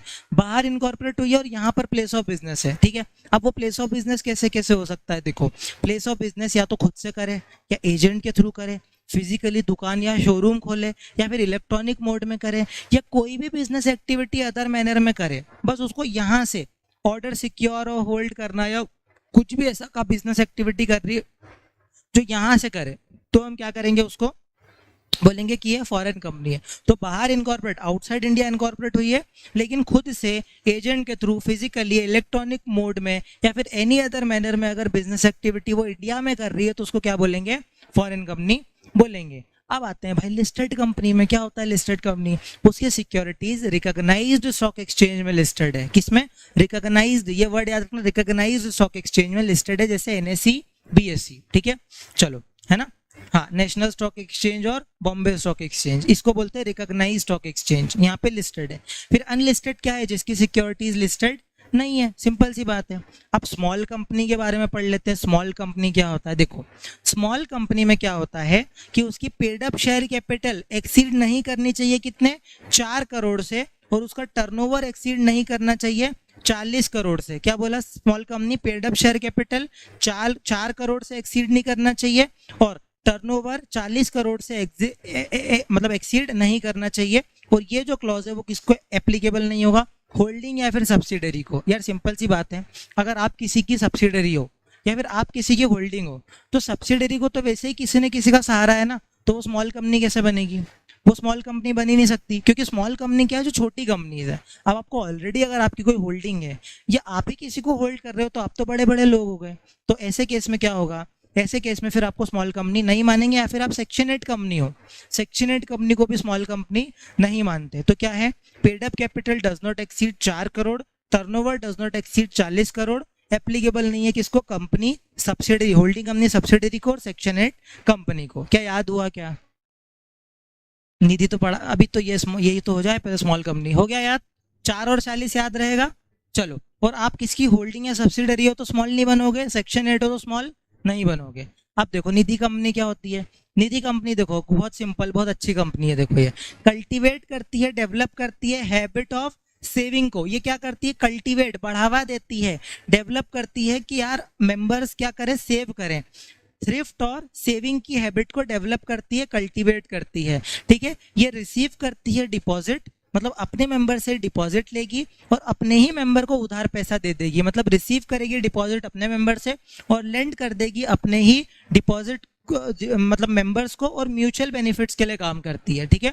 तो सेंट्रल गवर्नमेंट प्रिस्क्राइब करती है रूल्स एंड रेगुलेशन, और ये हमेशा पब्लिक लिमिटेड कंपनी की तरह ही काम करेगी। इस पे भी केस स्टडी बना देगा कि एक मान लो प्राइवेट कंपनी की तरह निधि बना दी और बताओ सही है कि नहीं है। तो आपको क्या बोलना है, प्राइवेट नहीं बन सकती, हमेशा पब्लिक बनेगी। तो मेरे साथ बोलेंगे, cultivating and developing the habit of thrift and saving, cultivating and developing the habit of thrift and saving, और साथ ही साथ वो मेंबर से डिपॉजिट लेगी, लेंड करेगी किसको, मेंबर को, म्यूचुअल बेनिफिट के लिए, और पब्लिक लिमिटेड कंपनी की तरह ही रजिस्टर हो सकती है। ये हो गई छोटी सी निधि कंपनी, कुछ नहीं है।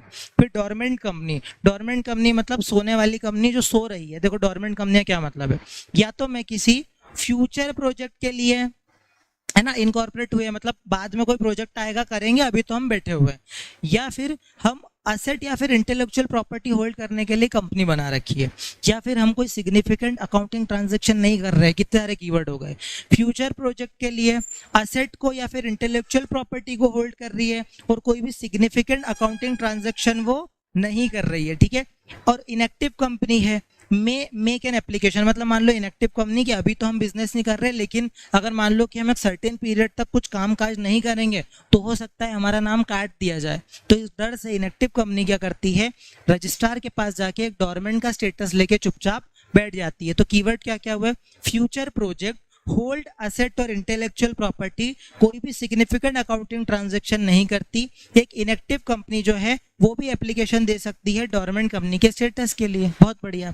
अब इनएक्टिव कंपनी क्या होती है ये भी सुन लो, सिग्निफिकेंट अकाउंटिंग ट्रांजैक्शन नहीं कर रही है पिछले 2 फाइनेंशियल ईयर से, बहुत इंपॉर्टेंट है, कोई भी सिग्निफिकेंट अकाउंटिंग ट्रांजैक्शन नहीं कर रही है पिछले 2 फाइनेंशियल ईयर से, और उसने कोई भी फाइनेंशियल स्टेटमेंट या फिर एनुअल रिटर्न फाइल नहीं किया है 2 फाइनेंशियल ईयर से। 2 चीजें, ये तो कोई significant accounting transaction 2 financial year से नहीं किया, और कोई भी फाइनेंशियल स्टेटमेंट या एनुअल रिटर्न फाइल नहीं किया पिछले 2 साल से, 2 फाइनेंशियल ईयर से, तो मैं उसको इनएक्टिव कंपनी बोलूंगा। अब आप बोलोगे आप सिर्फ सिग्निफिकेंट अकाउंटिंग ट्रांजैक्शन समझा दो, बाकी तो हमको आ गया। तो सिग्निफिकेंट अकाउंटिंग ट्रांजैक्शन क्या होता है, अदर देन, मतलब सिग्निफिकेंट अकाउंटिंग ट्रांजैक्शन सारे होंगे इन चीजों को छोड़ के। किन किन चीजों को, आप कोई फीस का पेमेंट कर रहे हो, आप कोई एक्ट की रिक्वायरमेंट फुलफिल कर रहे हो, आप शेयर्स को अलॉट कर रहे हो, या फिर आप ऑफिस को मेंटेन कर रहे हो, रिकॉर्ड वगैरह मेंटेन कर रहे हो। तो बताओ ये सब क्या कोई महान काम है क्या, ये कोई सिग्निफिकेंट ट्रांजेक्शन नहीं है। तो फीस हो गया, अकाउंट, ये रिक्वायरमेंट ऑफ एक्ट हो गया, शेयर अलॉट करना हो गया, या फिर बुक्स ऑफ अकाउंट्स को मेंटेन करना हो गया। यहाँ तक क्लियर है, समझ में आ रहा है? चैट में हाँ बोलो, सब आ रहा है समझ में, याद हो रही चीजें? चलो अब अपन एक और प्रोसीजरल चीज स्टार्ट करते हैं, वो इनकॉर्पोरेशन ऑफ कंपनी। कैसे कैसे इनकॉर्पोरेट होगी, सबसे आसान चीज है, कुछ भी नहीं है। देखो देखो, सबसे पहले हम क्या करेंगे, एक एप्लीकेशन देंगे, और उस फॉर्म का नाम क्या है पता है, INC 32। 32 को याद करने का तरीका कैसे है, हमारे मुंह में कितने दांत हैं, 32, तो 32 से याद कर लो कि जब भी हम कंपनी इनकॉर्पोरेट करने गए तो ऐसे हंसते हंसते गए, सारे दांत दिखा करके हम रजिस्ट्रार के पास गए, 32 के 32 दांत दिखा करके हमने क्या किया, फॉर्म सबमिट किया, स्पाइस 32 ऐसे याद हो गया। और प्रेस्क्राइब्ड फीस भी लगेगी, फीस तो लगेगी ना। चलो लाइव में आवाज नहीं आ रही क्या, कोई हाय बोलो चैट में। चलो उसके बाद मेमोरेंडम एंड आर्टिकल्स, अरे कुछ नहीं है, सिर्फ फॉर्म देना है। INC 32 नाम का फॉर्म होता है, उसको याद करने का तरीका कैसा है कि हमारे कितने दांत हैं, 32, उससे याद कर लो, और फीस देनी पड़ेगी, बस खत्म। उसके बाद क्या होता है, memorandum and articles of the company जो है वो सारे सब्सक्राइबर साइन करते हैं। सब्सक्राइबर मतलब जो पहले पहले शेयर होल्डर बनते हैं ना, वो सब्सक्राइब करते हैं शेयर को, तो उनको साइन करना जरूरी है। फिर एक डिक्लेरेशन देना जरूरी है, डिक्लेरेशन की सारी रिक्वायरमेंट इस एक्ट की फुलफिल कर रहे हैं, ठीक है। और ये डिक्लेरेशन कौन देगा भाई? एक एडवोकेट या फिर chartered accountant, cost accountant, company secretary in practice, इनमें से कोई भी जो आपके फॉर्मेशन वगैरह में क्या है, इन्वॉल्व है, ठीक है। एक तो वो देगा, है ना। और दूसरी बात है कोई भी पर्सन जो एज अ डायरेक्टर, मैनेजर वहां पर नाम अपना दे रहा है, ठीक है। तो आपको सिर्फ इतनी डिक्लेरेशन देनी है कि भाई जो भी काम जो भी हमने किया है वो सारे एक्ट के रिक्वायरमेंट को फुलफिल करके किया है। फिर हमको एक एफिडेविट, एक शपथ पत्र एक डायरेक्टर साइन करके देगा, वो फाइल करेगा, जिसमें ये लिखा देगा कि कोई भी मतलब वो कन्विक्ट नहीं है किसी भी ऑफेंस को। मतलब ऐसा नहीं कि वो फॉर्मेशन मैनेजमेंट ऑफ कंपनी के घोटाले में पहले पकड़ा गया हो, है ना, या फिर इस एक्ट में या फिर किसी प्रीवियस कंपनी लॉ में ड्यूरिंग दी प्रीसीडिंग 5 इयर्स। ये बहुत इंपॉर्टेंट है, पिछले 5 साल में वो जो डायरेक्टर है वो किसी भी तरीके से कॉन्विक्ट ना हुआ हो, ठीक है। और जो भी आप इंफॉर्मेशन दे रहे हो वो कंप्लीट, करेक्ट और ट्रू होनी चाहिए, ठीक है। और साथ ही साथ आपको एड्रेस ऑफ कॉरेस्पॉन्डेंस बताना पड़ेगा, ठीक है। उसके बाद नाम बताना पड़ेगा, सरनेम बताने पड़ेंगे सब्सक्राइबर के, फैमिली नेम बताना पड़ेगा, एड्रेस, नेशनैलिटी। ये सब ऐसा लग रहा है अपन कोई फॉर्म ही पढ़ रहे हैं सीधे, कुछ है ही नहीं। अरे मतलब सब्सक्राइबर का नेशनैलिटी बता दो, उसके घर में कितने मेंबर हैं, उसका नाम क्या है, कहाँ रहता है, ये सब। फिर डायरेक्टर की डिटेल, ये इसमें नहीं है, क्रिमिनल ऑफेंस यहाँ पे नहीं है। चलो उसके बाद फर्स्ट डायरेक्टर, जो फर्स्ट डायरेक्टर होते हैं ना उनके नाम, sir name, family name. First director मतलब क्या? जो पहले पहले डायरेक्टर बनाना जरूरी है। अगर आप कंपनी इनकॉर्पोरेट कर रहे हो तो फर्स्ट डायरेक्टर जरूरी होते हैं, कुछ ना कुछ लोगों को मिलकर के एज अ डायरेक्टर सब्सक्राइब करना पड़ता है, तो वही बात है। लेकिन डायरेक्टर बनने के लिए दिल बड़ा होना जरूरी है, मतलब दिन जरूरी है, दिन, DIN, डायरेक्टर आइडेंटिफिकेशन नंबर। ये बहुत इंपॉर्टेंट है, बिना डिन के आप डायरेक्टर नहीं बन सकते, डिन जरूरी है। फिर उसका भी रेसिडेंशियल एड्रेस, अदर पर्टिकुलर्स वगैरह सब दे दो। फिर डायरेक्टर की कंसेंट भी दो कि आप डायरेक्टर बनाना चाह रहे हो, तो उसकी कंसेंट भी तो देना पड़ेगी ना आपको, तो कंसेंट आप ले लो डायरेक्टर की, ठीक है। उसके बाद जब सारी इंफॉर्मेशन आपने सही दे दी है, रजिस्ट्रार भी क्या हो गया है, सेटिस्फाई हो गया है, तो वो सर्टिफिकेट ऑफ इनकॉर्पोरेशन दे देगा। क्या दे देगा? सर्टिफिकेट ऑफ इनकॉर्पोरेशन दे देगा। और आपको एक नंबर अलॉट करेगा जिसका नाम क्या है, corporate identification number, CIN, corporate identification number, ठीक है। तो आपको 2 नंबर याद रखने, एक डायरेक्टर के लिए डिन और कंपनी के लिए सिन, है ना। कॉर्पोरेट आइडेंटिफिकेशन नंबर जो डिस्टिंक्ट पर्सनैलिटी बताता है कि मतलब सिन को, अगर आप एमसीए की साइट पे सिन लिखो किसी भी कंपनी का, तो उसकी पूरी जानकारी आ जाएगी। तो सिन बहुत इंपॉर्टेंट है। सिन से क्या होता है, हमको एक डिस्टिंक्ट आइडेंटिटी मिलती है, ठीक है।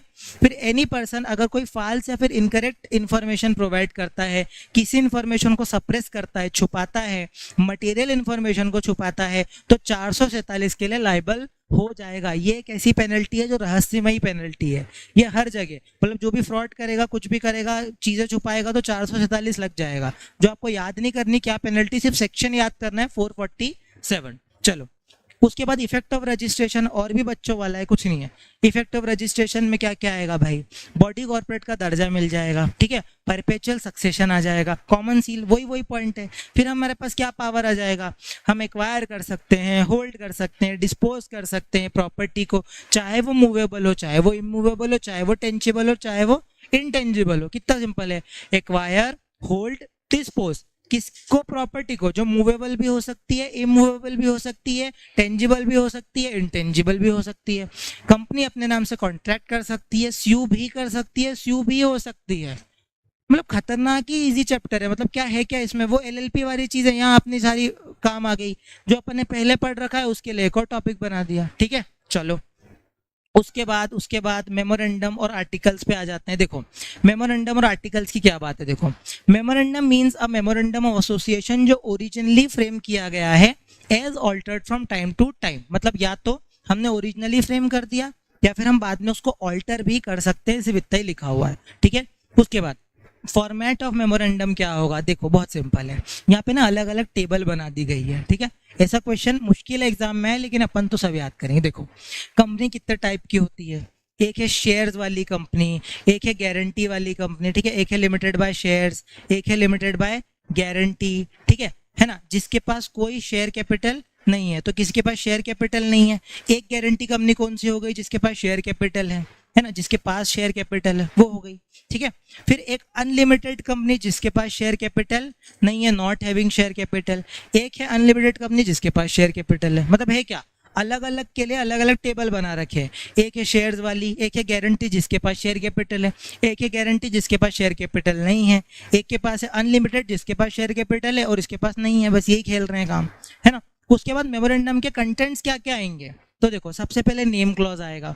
नेम में क्या है भाई, लिमिटेड या फिर प्राइवेट लिमिटेड, क्या नाम लिखोगे, अगर आप पब्लिक लिमिटेड हो तो लिमिटेड रखोगे, प्राइवेट लिमिटेड हो तो प्राइवेट लिमिटेड रखोगे। सेक्शन 8 कंपनी पे तो अप्लाई नहीं होता, तो शेल नॉट अप्लाई किस पे, सेक्शन 8 कंपनी पे। बहुत बढ़िया, चलो उसके बाद सिचुएशन क्लॉज में क्या आएगा, सिचुएशन मतलब रजिस्टर्ड ऑफिस के बारे में बात की गई है, ठीक है। देखो मेमोरेंडम में ज्यादा चीजें नहीं आती भाई, मेमोरेंडम बहुत छोटा सा बनता है, आर्टिकल बहुत डिटेल में बनता है। क्यों, मेमोरेंडम का मतलब क्या होता है, मेमोरेंडम में क्या लिखा होता है, कॉन्स्टिट्यूशन लिखा हुआ होता है कि आपकी कंपनी किस पर्पस के लिए आज इनकॉर्पोरेट हुई है, तो वो पर्पस फुलफिल हो रहा है कि नहीं, फिर कितनी आप सब आपकी शेयर कैपिटल आप कितनी इशू कर सकते हो, ठीक है, आपका ऑफिस कहाँ होगा, ठीक है, आपका ऑब्जेक्ट क्या होगा, किसकी कितनी लाइबिलिटी होगी, ऐसी सिर्फ ऊपर का एक स्ट्रक्चर मेमोरेंडम में लिखा होता है। लेकिन अंदर की इंटरनल मैनेजमेंट के जितने भी रूल्स एंड रेगुलेशन है वो सब आर्टिकल्स में लिखे रहते हैं। तो देखो नेम क्लॉज में क्या है कि लिमिटेड है कि प्राइवेट लिमिटेड है कि मतलब जो भी जिस हिसाब से आपकी कंपनी है उस हिसाब से आपका नाम हो जाएगा। फिर आपका रजिस्टर्ड ऑफिस किधर है। फिर ऑब्जेक्ट क्लॉज में पता है, देखो मेन ऑब्जेक्ट होता है, एंसिलरी ऑब्जेक्ट होता है और अदर ऑब्जेक्ट होता है। देखो कैसे कैसे, देखो main object, ancillary, other object, देखो कैसे। देखो मेन ऑब्जेक्ट क्या हुआ, मेन ऑब्जेक्ट जैसे मान लो कि हम क्या है, हम एक चैरिटेबल ऑर्गेनाइजेशन है, ठीक है, और हम एक रिलीजियस ऑर्गेनाइजेशन है मान लो, ठीक है। तो बताओ हमारा मेन ऑब्जेक्टिव क्या है, रिलीजन को बढ़ावा देना, ठीक है। लेकिन एंसिलरी ऑब्जेक्टिव पता क्या है, हम प्रसाद लड्डू भी बेचते हैं, हम ना पूजा का सामान भी बेचते हैं, तो हमारा एंसिलरी ऑब्जेक्टिव हो गया, ठीक है। उसके बाद अदर ऑब्जेक्ट क्या है, फॉर एग्जांपल हमारे पास जगह किराए से देने की रखी हुई है, तो हम क्या करते हैं वहां पे शादी कराने के लिए, पूजा कराने के लिए उस जगह को भी किराए पे दे देते हैं, तो हमारा अदर ऑब्जेक्टिव भी तो हो सकता है। ऐसे ही मान लो एक एजुकेशनल इंस्टीट्यूशन का मेन मोटिव क्या है, एजुकेशनल इंस्टीट्यूशन का मेन मोटिव है एजुकेशन को बढ़ावा देना, लेकिन वो तो बुक्स भी बेच रहे हैं ना, हो सकता है कि वो स्टेशनरी आइटम भी बेच रहे हो, तो ये सारा काम तो उनका एंसिलरी अदर ऑब्जेक्ट में जाएगा, यही लिखा हुआ है, ठीक है। फिर लाइबिलिटी क्लॉज में आ जाते हैं। लाइबिलिटी तो अपन क्या कब से पढ़ते आ रहे हैं, देखो लाइबिलिटी में क्या है, अलग अलग टाइप की लाइबिलिटी होती है जो एमओए में लिखी रहती है, स्टेटेड इन एमओए। और यहाँ पे देखना शेयर से लिमिट हो सकती है, ठीक है। उसके बाद शेयर से अगर लिमिटेड हो सिर्फ अनपेड अमाउंट तक की क्या होगी, लिमिटेड होगी, ठीक है। लेकिन गारंटी वाली जो है, गारंटी जो है अंडरटेकन बाय द मेंबर, तो जो अंडरटेकन किया हुआ है उस शेयर तक हो जाएगी और उसको वाइंडिंग अप पे मंगाया जाएगा। मतलब यही चीज ना 3 से 4 बार रिपीट हो गई, देखो यही चीज बार बार पढ़ रहे हैं ना अपन। चलो कैपिटल क्लॉज में क्या आएगा, देखो कैपिटल क्लॉज में एक होती है हमारी ऑथोराइज्ड कैपिटल, ठीक है, और एक होती ऑथोराइज्ड कैपिटल लिखी होती है ना, और नंबर ऑफ शेयर लिखे हुए होते हैं। देखो कैपिटल कितने टाइप की होती है, ऑथोराइज्ड होती है, इशूड होती है, सब्सक्राइब्ड होती है, पेड अप होती है, कॉल्ड अप होती है। देखो ऑथोराइज्ड का क्या मतलब है, मैंने मेरे मेमोरेंडम में लिख दिया कि मैक्सिमम 50 करोड़ तक की कैपिटल ही आप इशू कर सकते हो, मेमोरेंडम में लिख दिया। तो अगर कंपनी को इशू करना है तो मैक्सिमम 50 करोड़ तक ही कर सकती है, उससे ज्यादा नहीं कर सकती। उससे ज्यादा करना है तो मेमोरेंडम को पहले बदलो, उसके बाद चेंज करो। आया समझ में। तो ये ऑथोराइज कैपिटल होती है, ठीक है, और उसमें नंबर ऑफ शेयर भी बताए हुए जाते हैं। और अगर ओपीसी है तो भाई हमने क्या बोला था मेमोरेंडम में, ओपीसी का नाम बताओ, तो ये है ना नेम ऑफ ओपीसी, बस ये बता दो, नेम ऑफ नॉमिनी। क्या है समझ में, कुछ था क्या, मतलब जो हमने पहले पढ़ रखा है उसी का रेप्लिकेशन है, कुछ भी नहीं है। देखो नेम क्लॉज में नाम आएगा, लिमिटेड हो प्राइवेट लिमिटेड हो वो सब। सिचुएशन क्लॉज में क्या आएगा, रजिस्टर्ड ऑफिस कहाँ है। ऑब्जेक्ट क्लॉज में मेरे साथ ना इन्वॉल्व हो जाओ, नहीं तो आप ना टाइम वेस्ट कर रहे हो खुद का, पता है। मेरे साथ आप याद कर सकते हो चीजें, क्योंकि मैं 2-3 बार बोल भी रहा हूँ साथ साथ, तो आपका टाइम बचेगा। ये फिर आपको घर पे करने की जरूरत नहीं बचेगी। देखो कुछ नहीं है, आप ऑब्जेक्ट में कितने, मेन ऑब्जेक्ट हो सकता है, एंसिलरी हो सकता है, अदर ऑब्जेक्ट हो सकता है, सिर्फ इतना ही लिख के आना है। लाइबिलिटी जो है स्टेटेड इन एमओए लिखी होती है। अगर मान लो शेयर से लिमिटेड है तो अनपेड अमाउंट तक, गारंटी से लिमिटेड है तो जितना अमाउंट मैंने अंडरटेक किया वाइंडिंग अप के टाइम पे देना पड़ेगा। कैपिटल क्लॉज में ऑथोराइज्ड कैपिटल और नंबर ऑफ शेयर लिखे हुए होते हैं, और ओपीसी है तो नॉमिनी का नाम दे दो, ठीक है। तो मेमोरेंडम तो सिंपल है ना, कुछ था ही नहीं। और इसको याद करने का तरीका कैसा है, कूल एसएन, कूल एसएन से याद रख लो, सिंपल है, ज्यादा नहीं है। देखो कूल से क्या होगा, देखो समझो, सबसे पहले सी से कैपिटल क्लॉज हो गया है ना, कैपिटल क्लॉज से सी बना लो, ठीक है।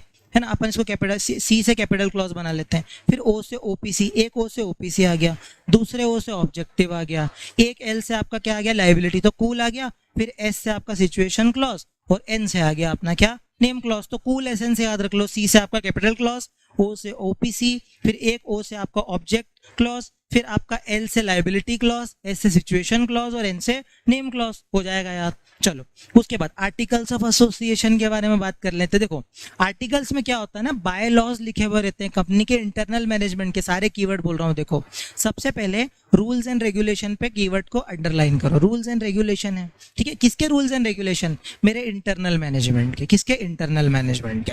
मतलब इंटरनली मैं फॉर एग्जांपल कैसे कैसे प्रोसेस चलेगी, हमको बाहर से लोन लेना है तो कितनी लेयर ऑफ अथॉरिटी उसको साइन करेगी। मान लो हमको किसी कॉन्ट्रैक्ट में एंटर करना है तो किन किन की साइन के बिना काम नहीं चलेगा। हम एम्प्लॉय को बोनस कितने कितने टाइम में देंगे, ये सारे एग्जांपल हैं, ये सब आर्टिकल में लिखे हुए होते हैं। इंटरनल मैनेजमेंट के सारे रूल्स एंड रेगुलेशन होते हैं। फिर ये बाय लॉज होते हैं, इसको अंडरलाइन करो, बाय लॉज होते हैं, ठीक है। उसके बाद इंटरनल अफेयर्स को मैनेजमेंट, मतलब इंटरनल अफेयर्स का मैनेजमेंट इससे आसान हो जाता है, कंडक्ट इससे आसान हो जाता है। हो गए कीवर्ड याद, कितना इंपॉर्टेंट। देखो रूल्स एंड रेगुलेशन लिखे हुए होते हैं, इंटरनल मैनेजमेंट के रूल्स एंड रेगुलेशन लिखे हुए होते हैं, बाय लॉज लिखे हुए होते हैं, इंटरनल अफेयर्स के बाय लॉज, और कंडक्ट ऑफ बिजनेस इससे किया जाता है, चलाया जाता है, ठीक है। अब डेफिनेशन में क्या लिखा है देखो, articles means an articles of association of a company originally framed. अगर आप तो पहले से फ्रेम कर दो जब आप कंपनी बना रहे हो, या फिर ऑल्टर कर दो टाइम टू टाइम, तो ऑल्टर कर दो टाइम टू टाइम, खत्म। मेमोरेंडम जैसी डेफिनेशन है। फिर यहाँ पर भी कुछ टेबल है, सेम पूरी की पूरी चीज रिपीट हो रही है। शेयर्स हैं, गारंटी है तो उसमें शेयर कैपिटल है, गारंटी है तो नहीं है शेयर कैपिटल, अनलिमिटेड के साथ शेयर कैपिटल, अनलिमिटेड के साथ विदाउट शेयर कैपिटल, क्या है उसमें, ठीक है। अब जनरल कंटेंट्स ऑफ एओए में आते हैं कि एओए के कुछ ना जनरल कंटेंट्स होते हैं, मतलब क्या क्या आता है एओए में। देखो फिर तो बहुत सारी चीजें आ सकती है। देखो regulation for management, again important keyword, regulation for the management. आपको पता है सिर्फ इतना इतना ही लिख के आना है। देखो अगर इसको लिख के अंडरलाइन करके आ गए ना, चेकर वैसे ही खुश हो जाएगा, देखो सब आता है, इसको बुक की लैंग्वेज छाप रहा है। देखो रेगुलेशन फॉर दी मैनेजमेंट। उसके बाद AOA shell also contain matters may be considered necessary, तो ये मैटर्स पे अंडरलाइन कर दो और नेसेसरी पे अंडरलाइन कर दो। जो हमें लगता है कि नेसेसरी है वो मैटर्स भी क्या आएंगे, एओए में आएंगे। अगर मैनेजमेंट को लगता है कि आगे जाकर के डिस्प्यूट हो सकता है तो वो भी लिख दो। फिर एंट्रेंचमेंट प्रोविजन बहुत इंपॉर्टेंट। देखो एंट्रेंचमेंट प्रोविजन का क्या मतलब है, जब हम एओए के किसी चुनिंदा कुछ क्लॉजेस को या कुछ बातों को ऑल्टर करना और डिफिकल्ट बना देते हैं, इसको बोलते हैं एंट्रेंचमेंट प्रोविजन। जैसे अगर मान लो मेरे को आर्टिकल को ऑल्टर करना है तो मेरे पास क्या सहारा है, हम एसआर पास कर सकते हैं। देखो अपन पढ़ते हैं, AOA may contain provision for entrenchment, तो मे पे अंडरलाइन करो कि हो भी सकता है नहीं भी हो सकता है, may contain entrenchment to the effect specified provision of the AOA may be altered, ठीक है, may be altered only if procedure more restrictive, तो मोर रेस्ट्रिक्टिव पे अंडरलाइन कर लो। मतलब कुछ ऐसे प्रोसीजर हम बना देंगे जिससे एओए को ऑल्टर करना और ज्यादा मुश्किल हो जाएगा, ठीक है। ऐसा हो सकता है ना कि हमने कंपनी बनाई, अब हम क्या चाह रहे हैं पता है, कि हम हमेशा कंपनी में रहें। तो हमने मान लो कि हमारा नाम लिख के बोल दिया कि हम हमेशा परमानेंट डायरेक्टर रहेंगे कंपनी के, और हमने एंट्रेंचमेंट भी डाल दिया, ताकि क्या होगा, ताकि ये होगा कि हमको कोई निकाल नहीं सकेगा ना। मान लो कोई भी एसआर पास करके ऑल्टर करके कल को हमको बाहर निकाल देगा, तो ये काम ना हो सके, इसलिए हम एंट्रेंचमेंट प्रोविजन भी डाल सकते हैं, ठीक है। ठीक है, रिजोल्यूशन कितने टाइप के होते हैं, 3 टाइप के होते हैं। एक है ऑर्डिनरी, एक है स्पेशल, एक है यूनानिमस। यूनानिमस का क्या मतलब होता है, सारे के सारे लोगों को हाँ बोलना जरूरी है। और यहाँ क्या होता है, स्पेशल ये एसआर में स्पेशल रिजोल्यूशन में 75% चलता है, ठीक है। तो ये बोला जा रहा है। फिर कंडीशन फॉर द एंट्रेंचमेंट क्या क्या हो सकता है, देखो कंडीशन फॉर एंट्रेंचमेंट में देखो, या तो आप फॉर्मेशन में ही लिख दो, जब आप कंपनी बना रहे हो तभी लिख दो, या फिर आप एओए को अमेंड कर दो। अब जब आप अमेंड कर रहे हो ना एंट्रेंचमेंट प्रोविजन डालने के लिए, तो वहाँ एक इंपॉर्टेंट चीज है, यहाँ से केस स्टडी आएगी, इसको आप स्टार बनाओ। देखो या तो सारे, अगर ये प्राइवेट कंपनी है तो सारे मेंबर की कंसेंट लगेगी भैया, ध्यान से समझना। अगर मेरे को एंट्रेंचमेंट प्रोविजन डालना है, एओए को ऑल्टर करना है, तो मुझे प्राइवेट कंपनी के केस में सारे के सारे मेंबर की कंसेंट लगेगी। लेकिन अगर स्पेशल रिजोल्यूशन लगेगा अगर ये पब्लिक कंपनी है तो एंट्रेंचमेंट पूरा मैं बोलूँ एक बार, कुछ नहीं है, सिंपल है। एओए में कुछ ऐसी बातें हम लिख सकते हैं, मे कंटेन एंट्रेंचमेंट प्रोविजन, है ना। जिसमें अगर हमको उन चीज़ों को ऑल्टर करना है तो प्रोसीजर और रेस्ट्रिक्टिव हम बना सकते हैं। तो कीवर्ड भी यही हो गए। एओए में कुछ ऐसे चीज़ें हो सकती है, कंटेन कर सकता है ऐसे प्रोविजन एंट्रेंचमेंट के, जिसको ऑल्टर करना मोर रेस्ट्रिक्टिव हो जाएगा। अभी हम कैसे कैसे कर सकते हैं, या तो फॉर्मेशन के टाइम पे कर दो, या एओए में अमेंडमेंट कर दो। अमेंडमेंट करोगे तो अगर प्राइवेट कंपनी है तो सारे मेंबर की कंसेंट ले लेना, और अगर पब्लिक कंपनी है तो स्पेशल रेजोल्यूशन से भी काम चल जाएगा। हुआ क्लियर? हाँ, ये रेजोल्यूशन इसलिए कि ऑल्टर करके एंट्रेंचमेंट डालना है कि नहीं डालना, उसके लिए आप, हाँ, ये उसके लिए स्पेशल रेजोल्यूशन है। मतलब एंट्रेंचमेंट प्रोविजन या तो फॉर्मेशन में डाल दो, या फिर आप बाद में डालना हो तो फिर ये प्रोसीजर फॉलो करो। प्राइवेट कंपनी है तो सबकी कंसेंट लो, पब्लिक कंपनी है तो स्पेशल रेजोल्यूशन लेकर के एंट्रेंचमेंट डलवाओ। ठीक है, हो गया। अब देखो मेमोरेंडम ऑफ एसोसिएशन और आर्टिकल में डिफरेंस बहुत ही सिंपल है, कुछ है ही नहीं। देखो सबसे पहले देखो, ये एक फंडामेंटल कंडीशन है, क्योंकि इसमें फंडामेंटल लिखे होते हैं ना सारे। फंडामेंटल, फंडामेंटल मतलब एकदम बेस, इसके बिना कंपनी चल ही नहीं सकती ना, एकदम बेस। क्या ऑब्जेक्ट होगा, ठीक है, सिचुएशन क्लॉज डाल दिया है ना, ऐसी सारी चीजें डाल दी, अथोराइज कैपिटल डाल दी, ये सारी चीजें। और ये इंटरनल रेगुलेशन है तो इस पे अंडरलाइन करो। उसके बाद इसमें क्या होगा, कुछ ऐसे एरिया होते हैं जिसके beyond company can not go, मतलब इसके बियॉन्ड कंपनी जा ही नहीं सकती। लेकिन याद रखना, यहाँ पे रेगुलेशन जो है वो इनसाइड या फिर आउटलाइंड बाय द एमओए होती है। ये क्यों लिखा हुआ है पता है? एमओए ने एक बाउंड्री ड्राफ्ट कर दी है, ठीक है, उसके आगे ये लक्ष्मण रेखा है एमओए, उसके बाहर नहीं जा सकते। इंटरनली आप चेंज कर सकते हो चीजों को, ठीक है। तो इसीलिए लिखा हुआ है कि प्रोवाइड्स फॉर इनसाइड रेगुलेशन, और एमओए ने उसको आउटलाइन कर रखा है, क्योंकि आपको अगर इंटरनल रेगुलेशन बनाना भी है ना तो इस दायरे के अंदर ही बनाना। एग्जाम्पल, हमारा चैरिटेबल ऑब्जेक्टिव है, ठीक है, तो आप बिजनेस थोड़ी कर सकते हो, क्योंकि वो तो एमओए ने ही क्या कर रखा है, रेस्ट्रिक्ट कर रखा है, ये है मतलब। उसके बाद कंटेंट्स में देखो, ये याद करने की जरूरत नहीं, name clause, situation clause, object clause, ये सब। और यहाँ पर क्या है, ये क्या है, सिर्फ इंटरनल रेगुलेशन, तो इस पे क्या है, रेगुलेट पे अंडरलाइन कर दो, और रिलेशनशिप बिटवीन मेंबर पे अंडरलाइन कर दो, खत्म। उसके बाद ऑल्टरेशन, ऑल्टरेशन में क्या होता है, देखो ये हमेशा सेंट्रल गवर्नमेंट से ही क्या होगा, अप्रूवल लगेगा, किसका, सेंट्रल गवर्नमेंट का।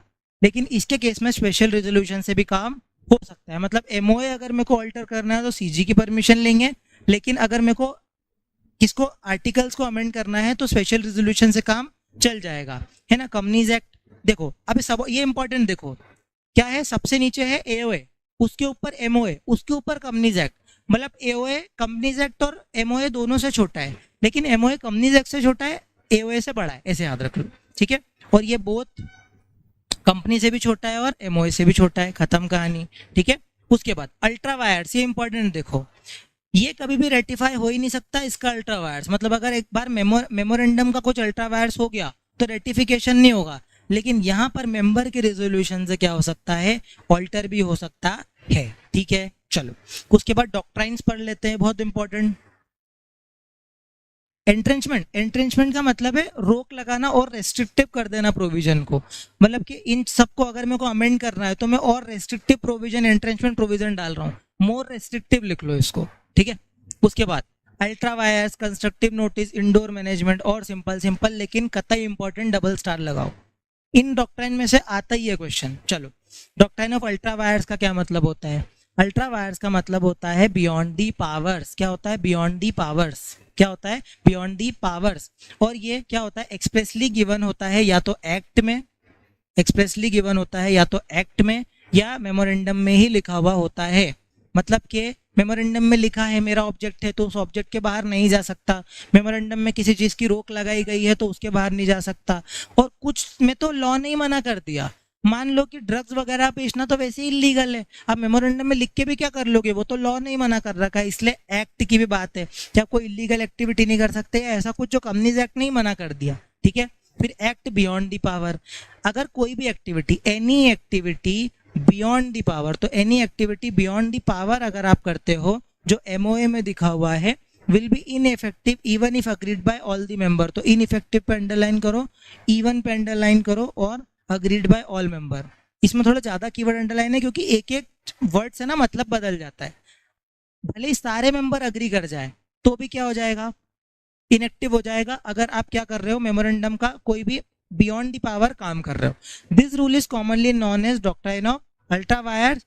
Beyond means vires means power, तो है ना, अल्ट्रा का मतलब है बियॉन्ड और वायर का मतलब है पावर, ठीक है। अब ऑब्जेक्ट का क्या मतलब है, टू प्रोटेक्ट द इन्वेस्टर का इंटरेस्ट, ठीक है, किसको, अपन इन्वेस्टर को प्रोटेक्ट कर रहे हैं, ठीक है, और दूसरा अपन क्रेडिटर को प्रोटेक्ट कर रहे हैं। क्यों, देखो हमने किसी कंपनी में इन्वेस्टमेंट किया, क्रेडिटर ने उधार माल दे दिया, अब क्या क्रेडिटर इन्वेस्टर बार बार जाकर के कंपनी में झांकेंगे क्या हो रहा है, अरे भाई आप अपना काम ढंग से करो, जो क्योंकि हमने क्या किया, आपका एमओए पढ़ लिया है, अब हम ये मान के चल रहे हैं कि आप अपना काम ईमानदारी से कर रहे होगे। अगर आपके आर्टिकल में, मेमोरेंडम में कोई चीज में रेस्ट्रिक्शन लगाया गया है तो वो काम आपको नहीं करना है, तो ये प्रोविजन डाल के हमने इन लोगों को क्या किया, चैन की नींद इनको आ जाएगी, क्योंकि अब इनको पता है कि अगर कुछ भी कंपनी ने किया तो अल्ट्रा वायर्स में पकड़ी जाएगी। इसलिए इन्वेस्टर और क्रेडिटर के इंटरेस्ट को प्रोटेक्ट करने के लिए हम ये काम कर रहे हैं। फिर इफेक्ट ऑफ अल्ट्रा वायर्स क्या हो सकता है, देखो भाई वॉइड एब इनिशियो हो जाएगा, भाई खत्म कहानी। ऐसा ट्रांजेक्शन जो वॉइड एब इनिशियो है इसको हम नल एंड वॉइड मानेंगे, क्या मानेंगे, null and void ab initio, कि ये आ जाएगा तो भाई खत्म। जैसे एशबरी रेलवे वाले केस में, company is bound by these acts ultra vires even the company can not sue or sued upon it, मतलब कुल मिला के एक बार अल्ट्रा वायर्स हो गया तो उसको आप क्या मानोगे, वॉइड ही मानोगे। फिर एक इंजंक्शन ऑर्डर आता है, company can be restrained by the injunction order, है ना, कौन देता है ये ऑर्डर, सॉरी कोर्ट इसको क्या करता है, ऑर्डर देता है। मतलब अगर कोर्ट को ऐसा लगता है कि कोई कंपनी क्या करने वाली है ना, अल्ट्रा वायर्स एक्ट करने वाली है, तो कोर्ट वैसे एक इंजंक्शन ऑर्डर पास करके बोल देता है कि आप ये काम नहीं कर सकते। फिर personal liability of the director, directors become personally liable, क्या हो जाएंगे, वो पर्सनली लाइबल हो जाएंगे, ठीक है। और जो उनके नॉलेज से हुआ, मतलब उनके नॉलेज से होना जरूरी है, मतलब कंसेंट और नॉलेज से, मतलब अगर डायरेक्टर को पता था, उसकी कंसेंट या नॉलेज से अगर कोई अल्ट्रा वायर्स ट्रांजेक्शन हो रहा है तो हम डायरेक्टर्स को पर्सनली लायबल कर देंगे।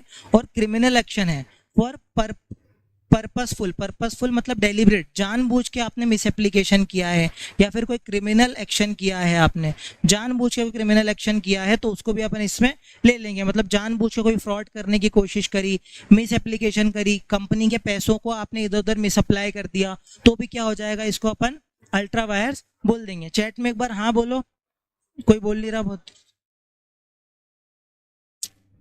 हाँ हाँ, क्या है देखो, कॉर्पोरेट व्हील जो है वो तो आएगा ही आएगा ना।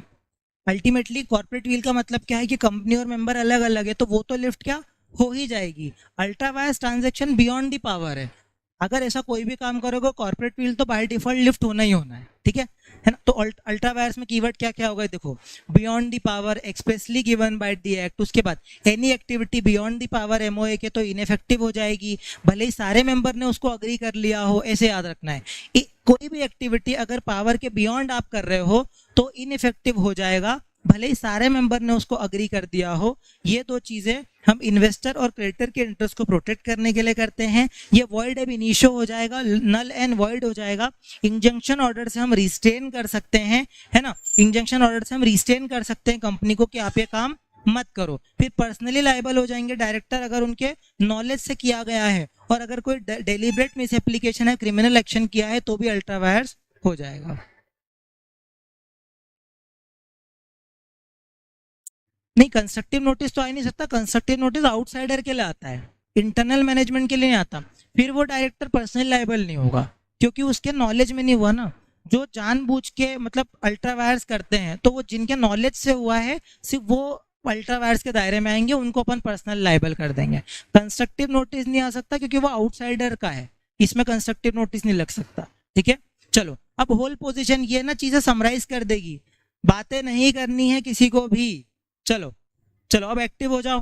मैंने क्या बोला, देखो होल पोजीशन में क्या क्या है, देखो I in itself is not authorized by the object clause of the memorandum. By the statute it is said to be ultra vires of the company has null and void. तो null and void को मतलब कोई भी power के beyond अगर आपने काम किया तो क्या हो जाएगा, null and void हो जाएगा। उसके बाद an act which is ultra vires the company cannot be ratified, याद रखना cannot be ratified, cannot be ratify नहीं हो सकता even by the unanimous consent of all the share holder. याद रखना अगर आपने अल्ट्रा वायर्स कर दिया, क्योंकि ये मेमोरेंडम का अल्ट्रा वायर्स है भैया, ये क्या है मेमोरेंडम का अल्ट्रा वायर्स। अगर मान लो मेमोरेंडम में कोई चीज लिखी है और उसका अल्ट्रा वायर्स कर दिया तो भले यूनानिमस कंसेंट भी आपकी पास हो गई तो भी क्या हो जाएगा, है ना, ये नल एंड वॉइड माना जाएगा। उसके बाद कोई भी एक्ट अल्ट्रा वायर्स है जो डायरेक्टर का है, किसका है, डायरेक्टर का, लेकिन इंट्रा वायर्स द कंपनी है। एग्जाम्पल से समझो, मान लो कंपनी के मतलब कंपनी के मेमोरेंडम, कंपनी के आर्टिकल्स में ऐसा लिखा हुआ है कि कंपनी 5 करोड़ से ऊपर का लोन नहीं ले सकती, और इंडिविजुअल डायरेक्टर जो है वो 1 करोड़ से ऊपर का लोन पास नहीं कर सकता, ऐसा लिखा हुआ है। मतलब इंडिविजुअल एक कोई भी डायरेक्टर 1 करोड़ से ऊपर का लोन पास नहीं कर सकता, कंपनी मिला करके 5 करोड़ से ज्यादा लोन नहीं ले सकती। कंपनी ने 3 करोड़ का ही लोन लिया, लेकिन पूरा का पूरा उस इंडिविजुअल कैपेसिटी में डायरेक्टर नहीं ले लिया। मतलब क्या हुआ, डायरेक्टर ने अपनी अथॉरिटी का गलत इस्तेमाल किया। मतलब ये इंट्रा वायर्स तो है कंपनी के, लेकिन अल्ट्रा वायर्स है डायरेक्टर के। ये जो अल्ट्रा वायर्स होता है, ये हम जनरल मीटिंग में क्या करा सकते हैं, रिजोल्यूशन पास करा के क्या कर सकते हैं, रेटिफाई करा सकते हैं। आया समझ में? मतलब कोई आर्टिकल का ऐसा कुछ वायोलेशन है तो रेटिफाई नहीं करे तो फिर उसको नल एंड वॉइड करार कर दिया जाएगा। मतलब वो जो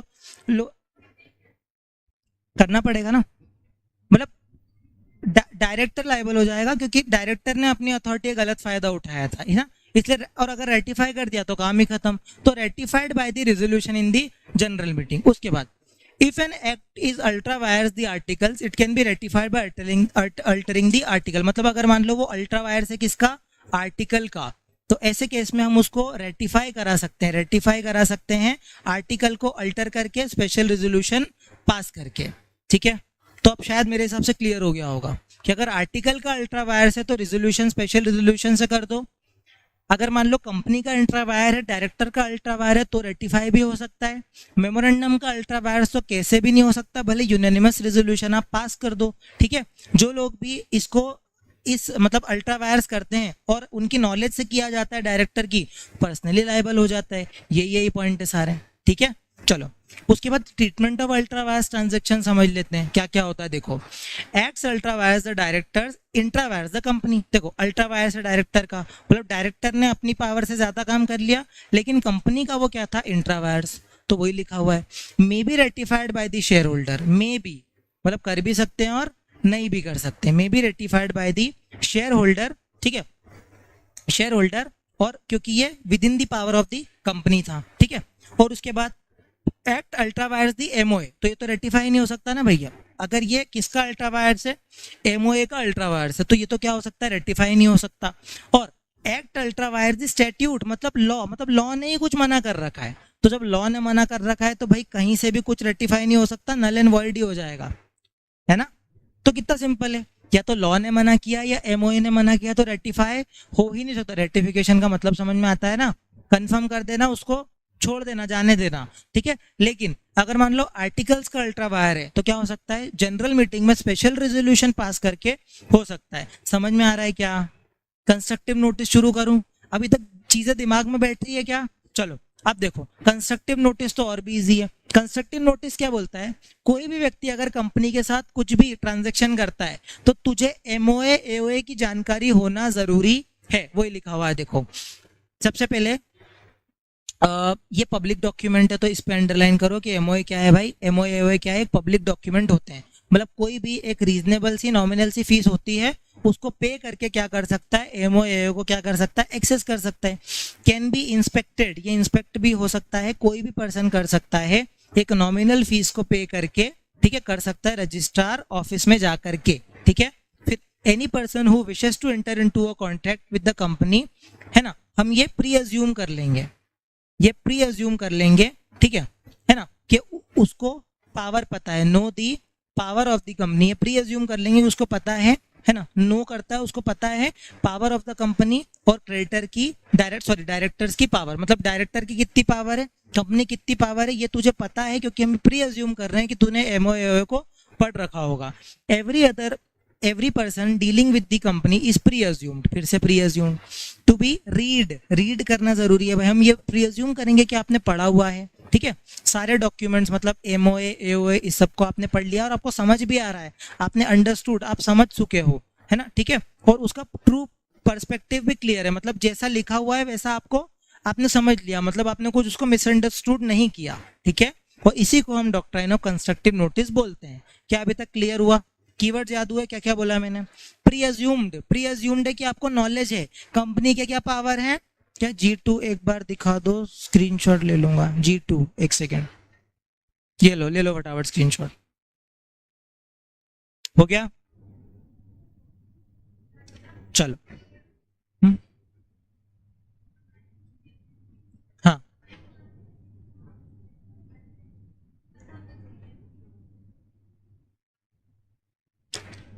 लगेगा ना।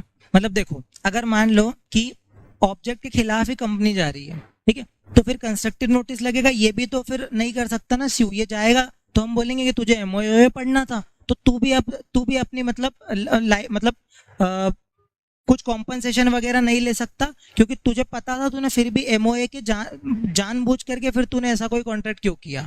जैसे बताता हूँ मैं, देखो अभी अपन ये ले लिया, चलो देखो सबसे पहले मैंने क्या बोला कि आपको आर्टिकल की क्या होना चाहिए, नॉलेज होना जरूरी है, ठीक है। कोई भी व्यक्ति इंस्पेक्ट कर सकता है, प्री एज्यूम करेगा कि आपको नॉलेज है, आपने अंडरस्टूड किया हुआ है, ट्रू पर्सपेक्टिव समझा हुआ है, ठीक। अब आगे बढ़ते हैं।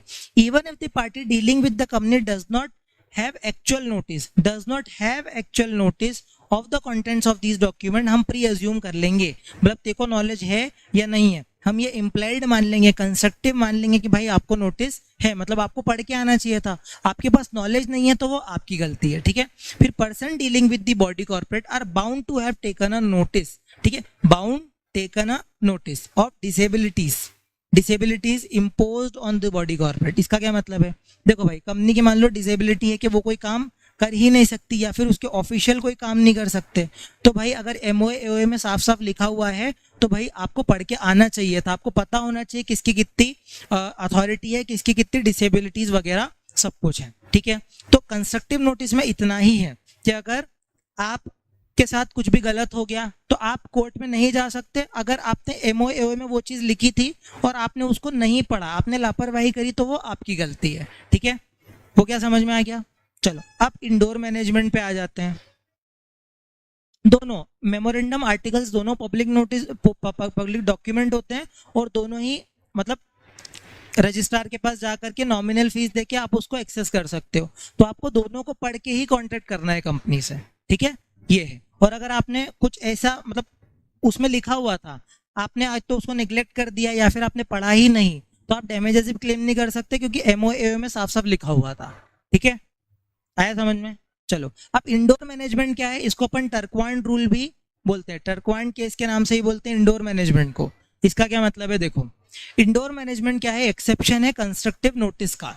जैसे हम बार बार क्रेडिटर को नहीं बोल रहे कि आपको एमओ एओ को पढ़ के आना था, अब हम क्या बोल रहे हैं कि देखो भाई हमने माना कि इसको एओए की जानकारी होना थी, मेमोरेंडम की जानकारी होनी थी, लेकिन आपके इंटरनल मैनेजमेंट में जो भी चल रहा है हमें कैसे पता, कंपनी के बंद दरवाजे पे कुछ भी चल रहा हो तो उसके लिए मैं कैसे रिस्पॉन्सिबल हूँ। जैसे एग्जांपल मान लो कि हाँ मैं वही बता रहा हूँ। हाँ उसको भी दोनों देखो ना, लिखा तो है, दोनों एमओए है, दोनों पब्लिक डॉक्यूमेंट होता है, देखो लिखा भी होगा।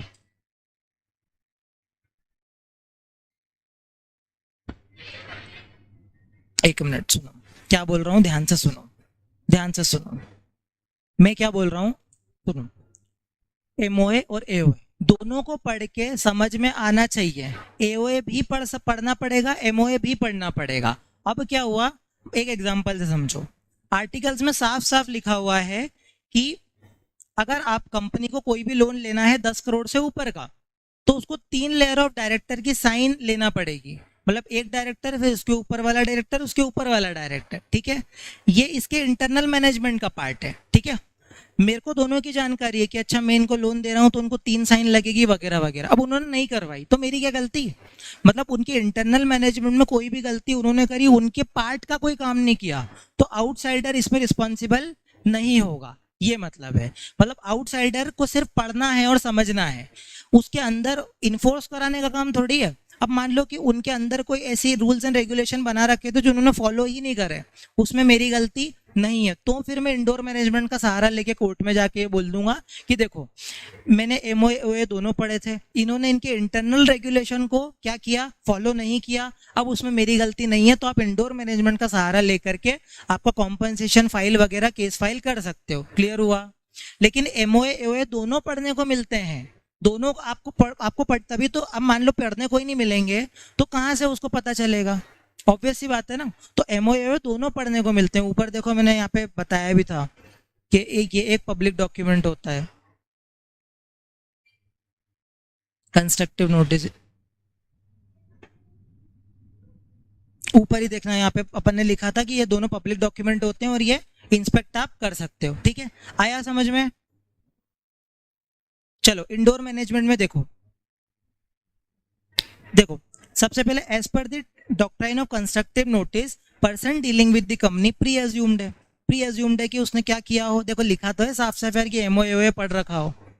क्या बोल रहे हो आप? एमओए दोनों पढ़ रखा हो, वो क्या है उसको नोटिस होना चाहिए, ठीक है। और सारी रेस्ट्रिक्शंस भी पता होनी चाहिए सारी की सारी, ठीक है ना। अब person dealing with the company can safely pre assume, बहुत इंपॉर्टेंट कीवर्ड है भैया, सेफली प्री एज्यूम। मतलब अगर कोई भी कंपनी के साथ डील कर रहा है तो वो ये सेफली प्री एज्यूम कर ले कि जो भी तुम्हारे इंटरनल प्रोसीजर है वो आपने फॉलो कर रखे हो, जो कुछ भी इंटरनल प्रोसीजर है वो आपने फॉलो कर रखे हो, ठीक है ना। नीड नॉट टू इंक्वायर, मेरे को बार बार इंक्वायर करने की जरूरत नहीं कि आपने फॉलो करे या नहीं किए, मेरा काम सिर्फ आर्टिकल्स को पढ़ने तक का ही था, ठीक है। जो भी आपके रेगुलेटरी थे, है ना, जो भी आपकी इंटरनल प्रोसीडिंग्स थी, ठीक है, इसी को हम इंडोर मैनेजमेंट बोलते हैं।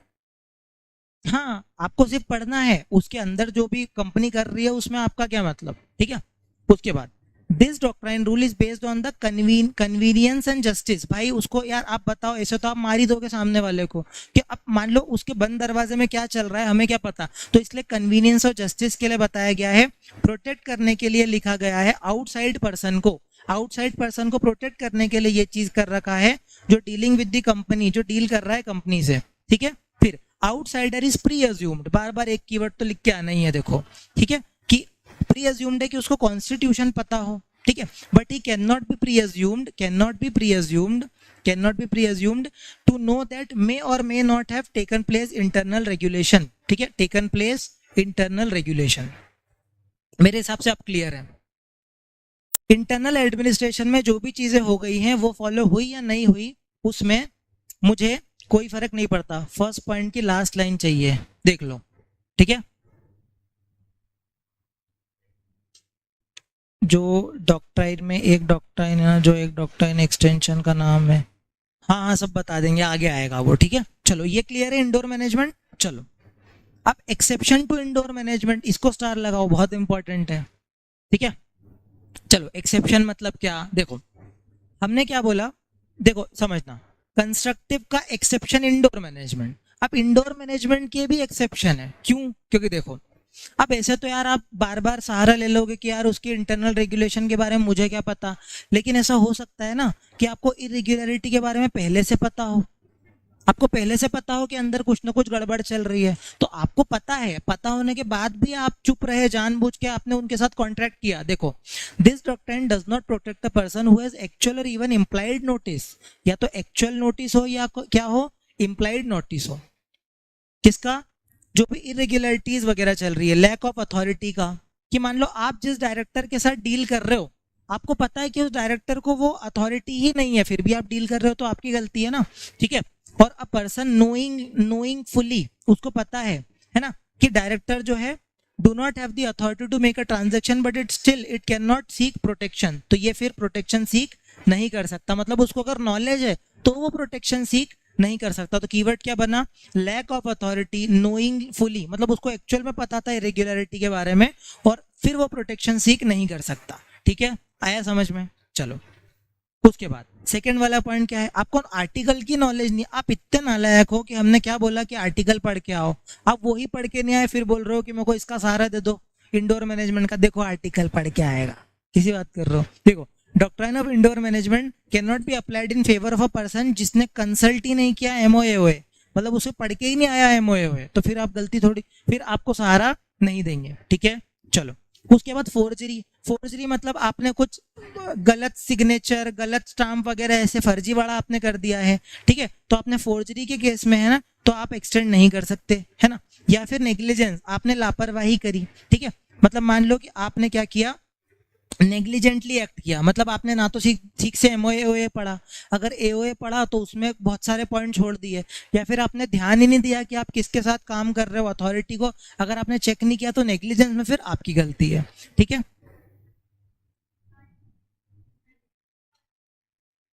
तो फिर इसकी गलती नहीं है, नॉलेज होना जरूरी है। इंडोर मैनेजमेंट लग जाएगा अगर इसने अपने गुड फेथ में काम किया हो, यानी कि उसको अगर नॉलेज है और नॉलेज होने के जानबूझ करके अगर वो काम कर रहा है लेकिन अगर नॉलेज नहीं है उसके साथ अगर फ्रॉड किया जा रहा है तो बच जाएगा, ठीक है। लेकिन अगर वही फ्रॉड में इन्वॉल्व है तो पकड़ा जाएगा, ठीक है। ये सब इंटेंशन का खेल है। चलो, तो अब इंडोर मैनेजमेंट के एक्सेप्शन क्लियर हो गए क्या?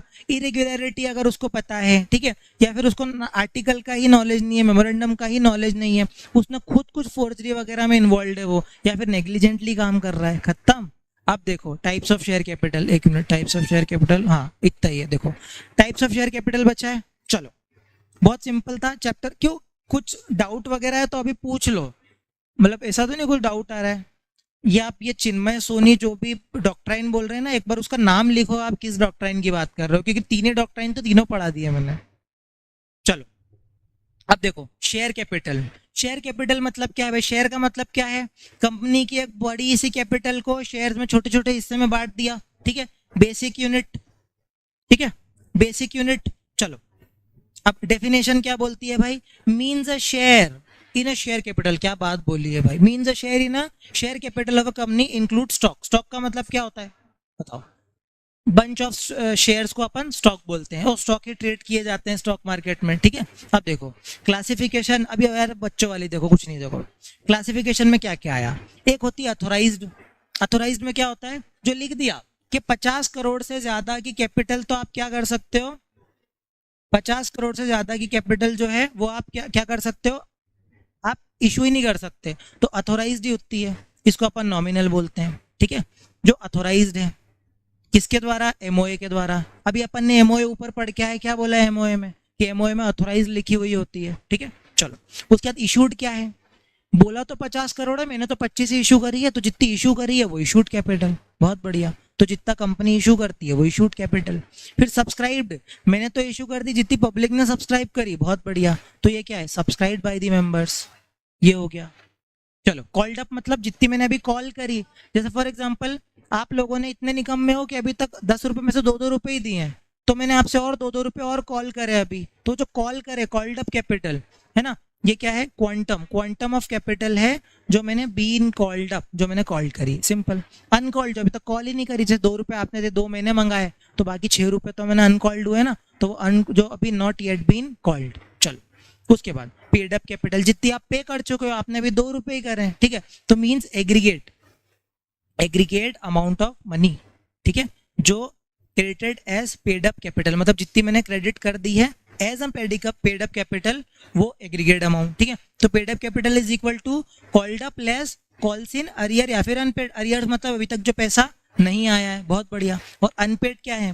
Portion of the called up capital not yet been paid, मतलब कॉल तो कर दिया लेकिन आपने पे नहीं किया। मतलब कितनी सिंपल है देखो, एक तो ऑथोराइज्ड, फिर एक इशूड। इशूड के बाद कितनी सब्सक्राइब हुई, सब्सक्राइब के बाद जितनी मैंने कॉल करी, जितनी मैंने कॉल नहीं करी, ठीक है, जितनी पे हो गई, और जितनी अनपेड, मतलब कॉल करने के बाद भी पे नहीं करी तो अनपेड। याद करने की जरूरत है क्या? हो गया। चलो, काइंड्स ऑफ शेयर, ये तो और भी सिंपल भाई, है ना, आखिरी सा से घिन रहा है चैप्टर, ये कुछ नहीं है, देखो सिंपल है। काइंड्स ऑफ शेयर में एक तो प्रेफरेंस शेयर कैपिटल होता है, एक होता है इक्विटी शेयर कैपिटल। चैट में हाँ बोल दो, अब तक समझ में आया क्या? कोई भी डाउट है चैट में मेरे को लिख दो, ये लास्ट टॉपिक चल रहा है, जो भी चैट में देख रहा है लिख दो एक बार।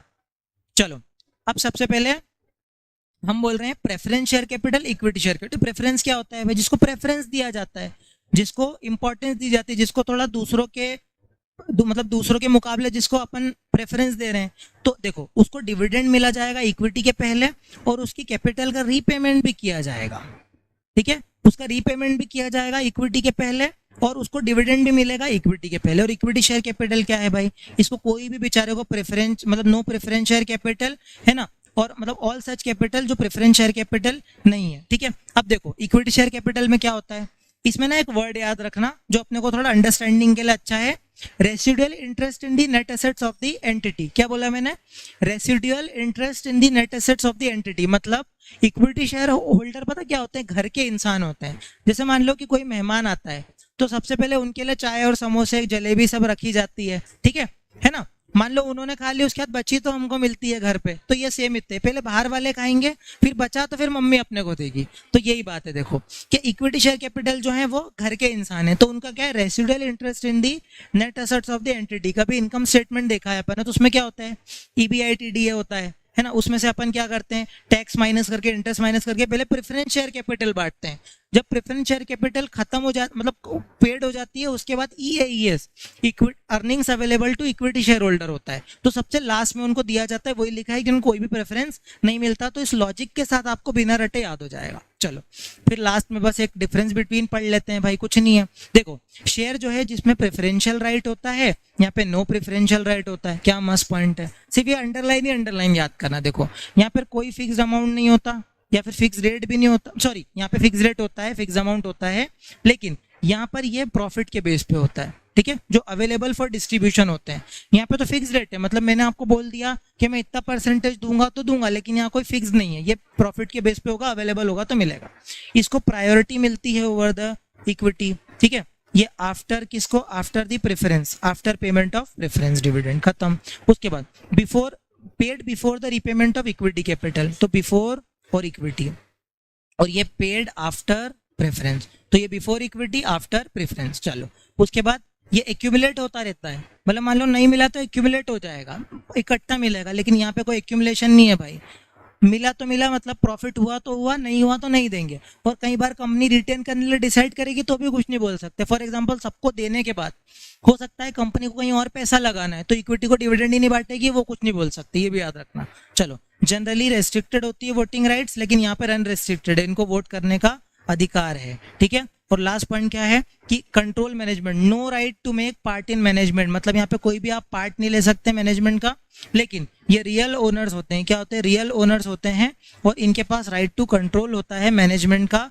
और जय माता दी, पूरा का पूरा चैप्टर खत्म। याद हो गया? कहीं भी कोई दिक्कत आ रही है तो एक बार पूछ लो चैट में भी, और यहाँ भी कोई भी अगर डाउट हो, ठीक है, कुछ याद ना हुआ हो तो।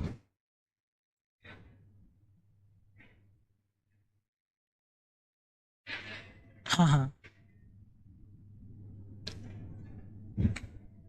मैं बताता हूँ, सुनो क्या होता है।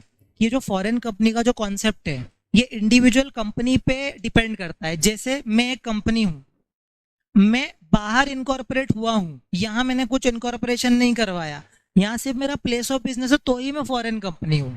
मेरी सब्सिडरी या होल्डिंग एसोसिएट, इससे कुछ फर्क नहीं पड़ता। मैं इंडिविजुअली बाहर इनकॉर्पोरेट हुआ होना जरूरी है, सिर्फ इतना प्रोविजन है। इसीलिए कंफ्यूजन नहीं होना, उस पर अड़े रहना है कि बाहर इनकॉर्पोरेट हुई है और यहाँ प्लेस ऑफ बिजनेस इंडिया में है।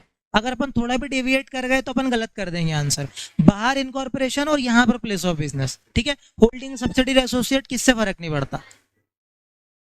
लाइसेंस ऑफिस का ये मतलब होता है कि जहाँ पे मतलब हम या तो कुछ फॉर्म वगैरह मतलब दे रहे हैं, भर रहे हैं वगैरह, जो एडमिनिस्ट्रेशन वगैरह काम हो रहा है, लाइजनिंग ऑफिस वो सिचुएटेड है, उससे फर्क पड़ता है, ठीक है। बस चलो, चलो एंड करें सेशन को। हाँ बोल दो, हाँ चैट में हो गया याद। चलो तो अपन कल मिलते हैं, कल अपन नेगोशिएबल इंस्ट्रूमेंट के साथ स्टार्ट करेंगे, ठीक है। चलो all the best, thank you so much. चलो।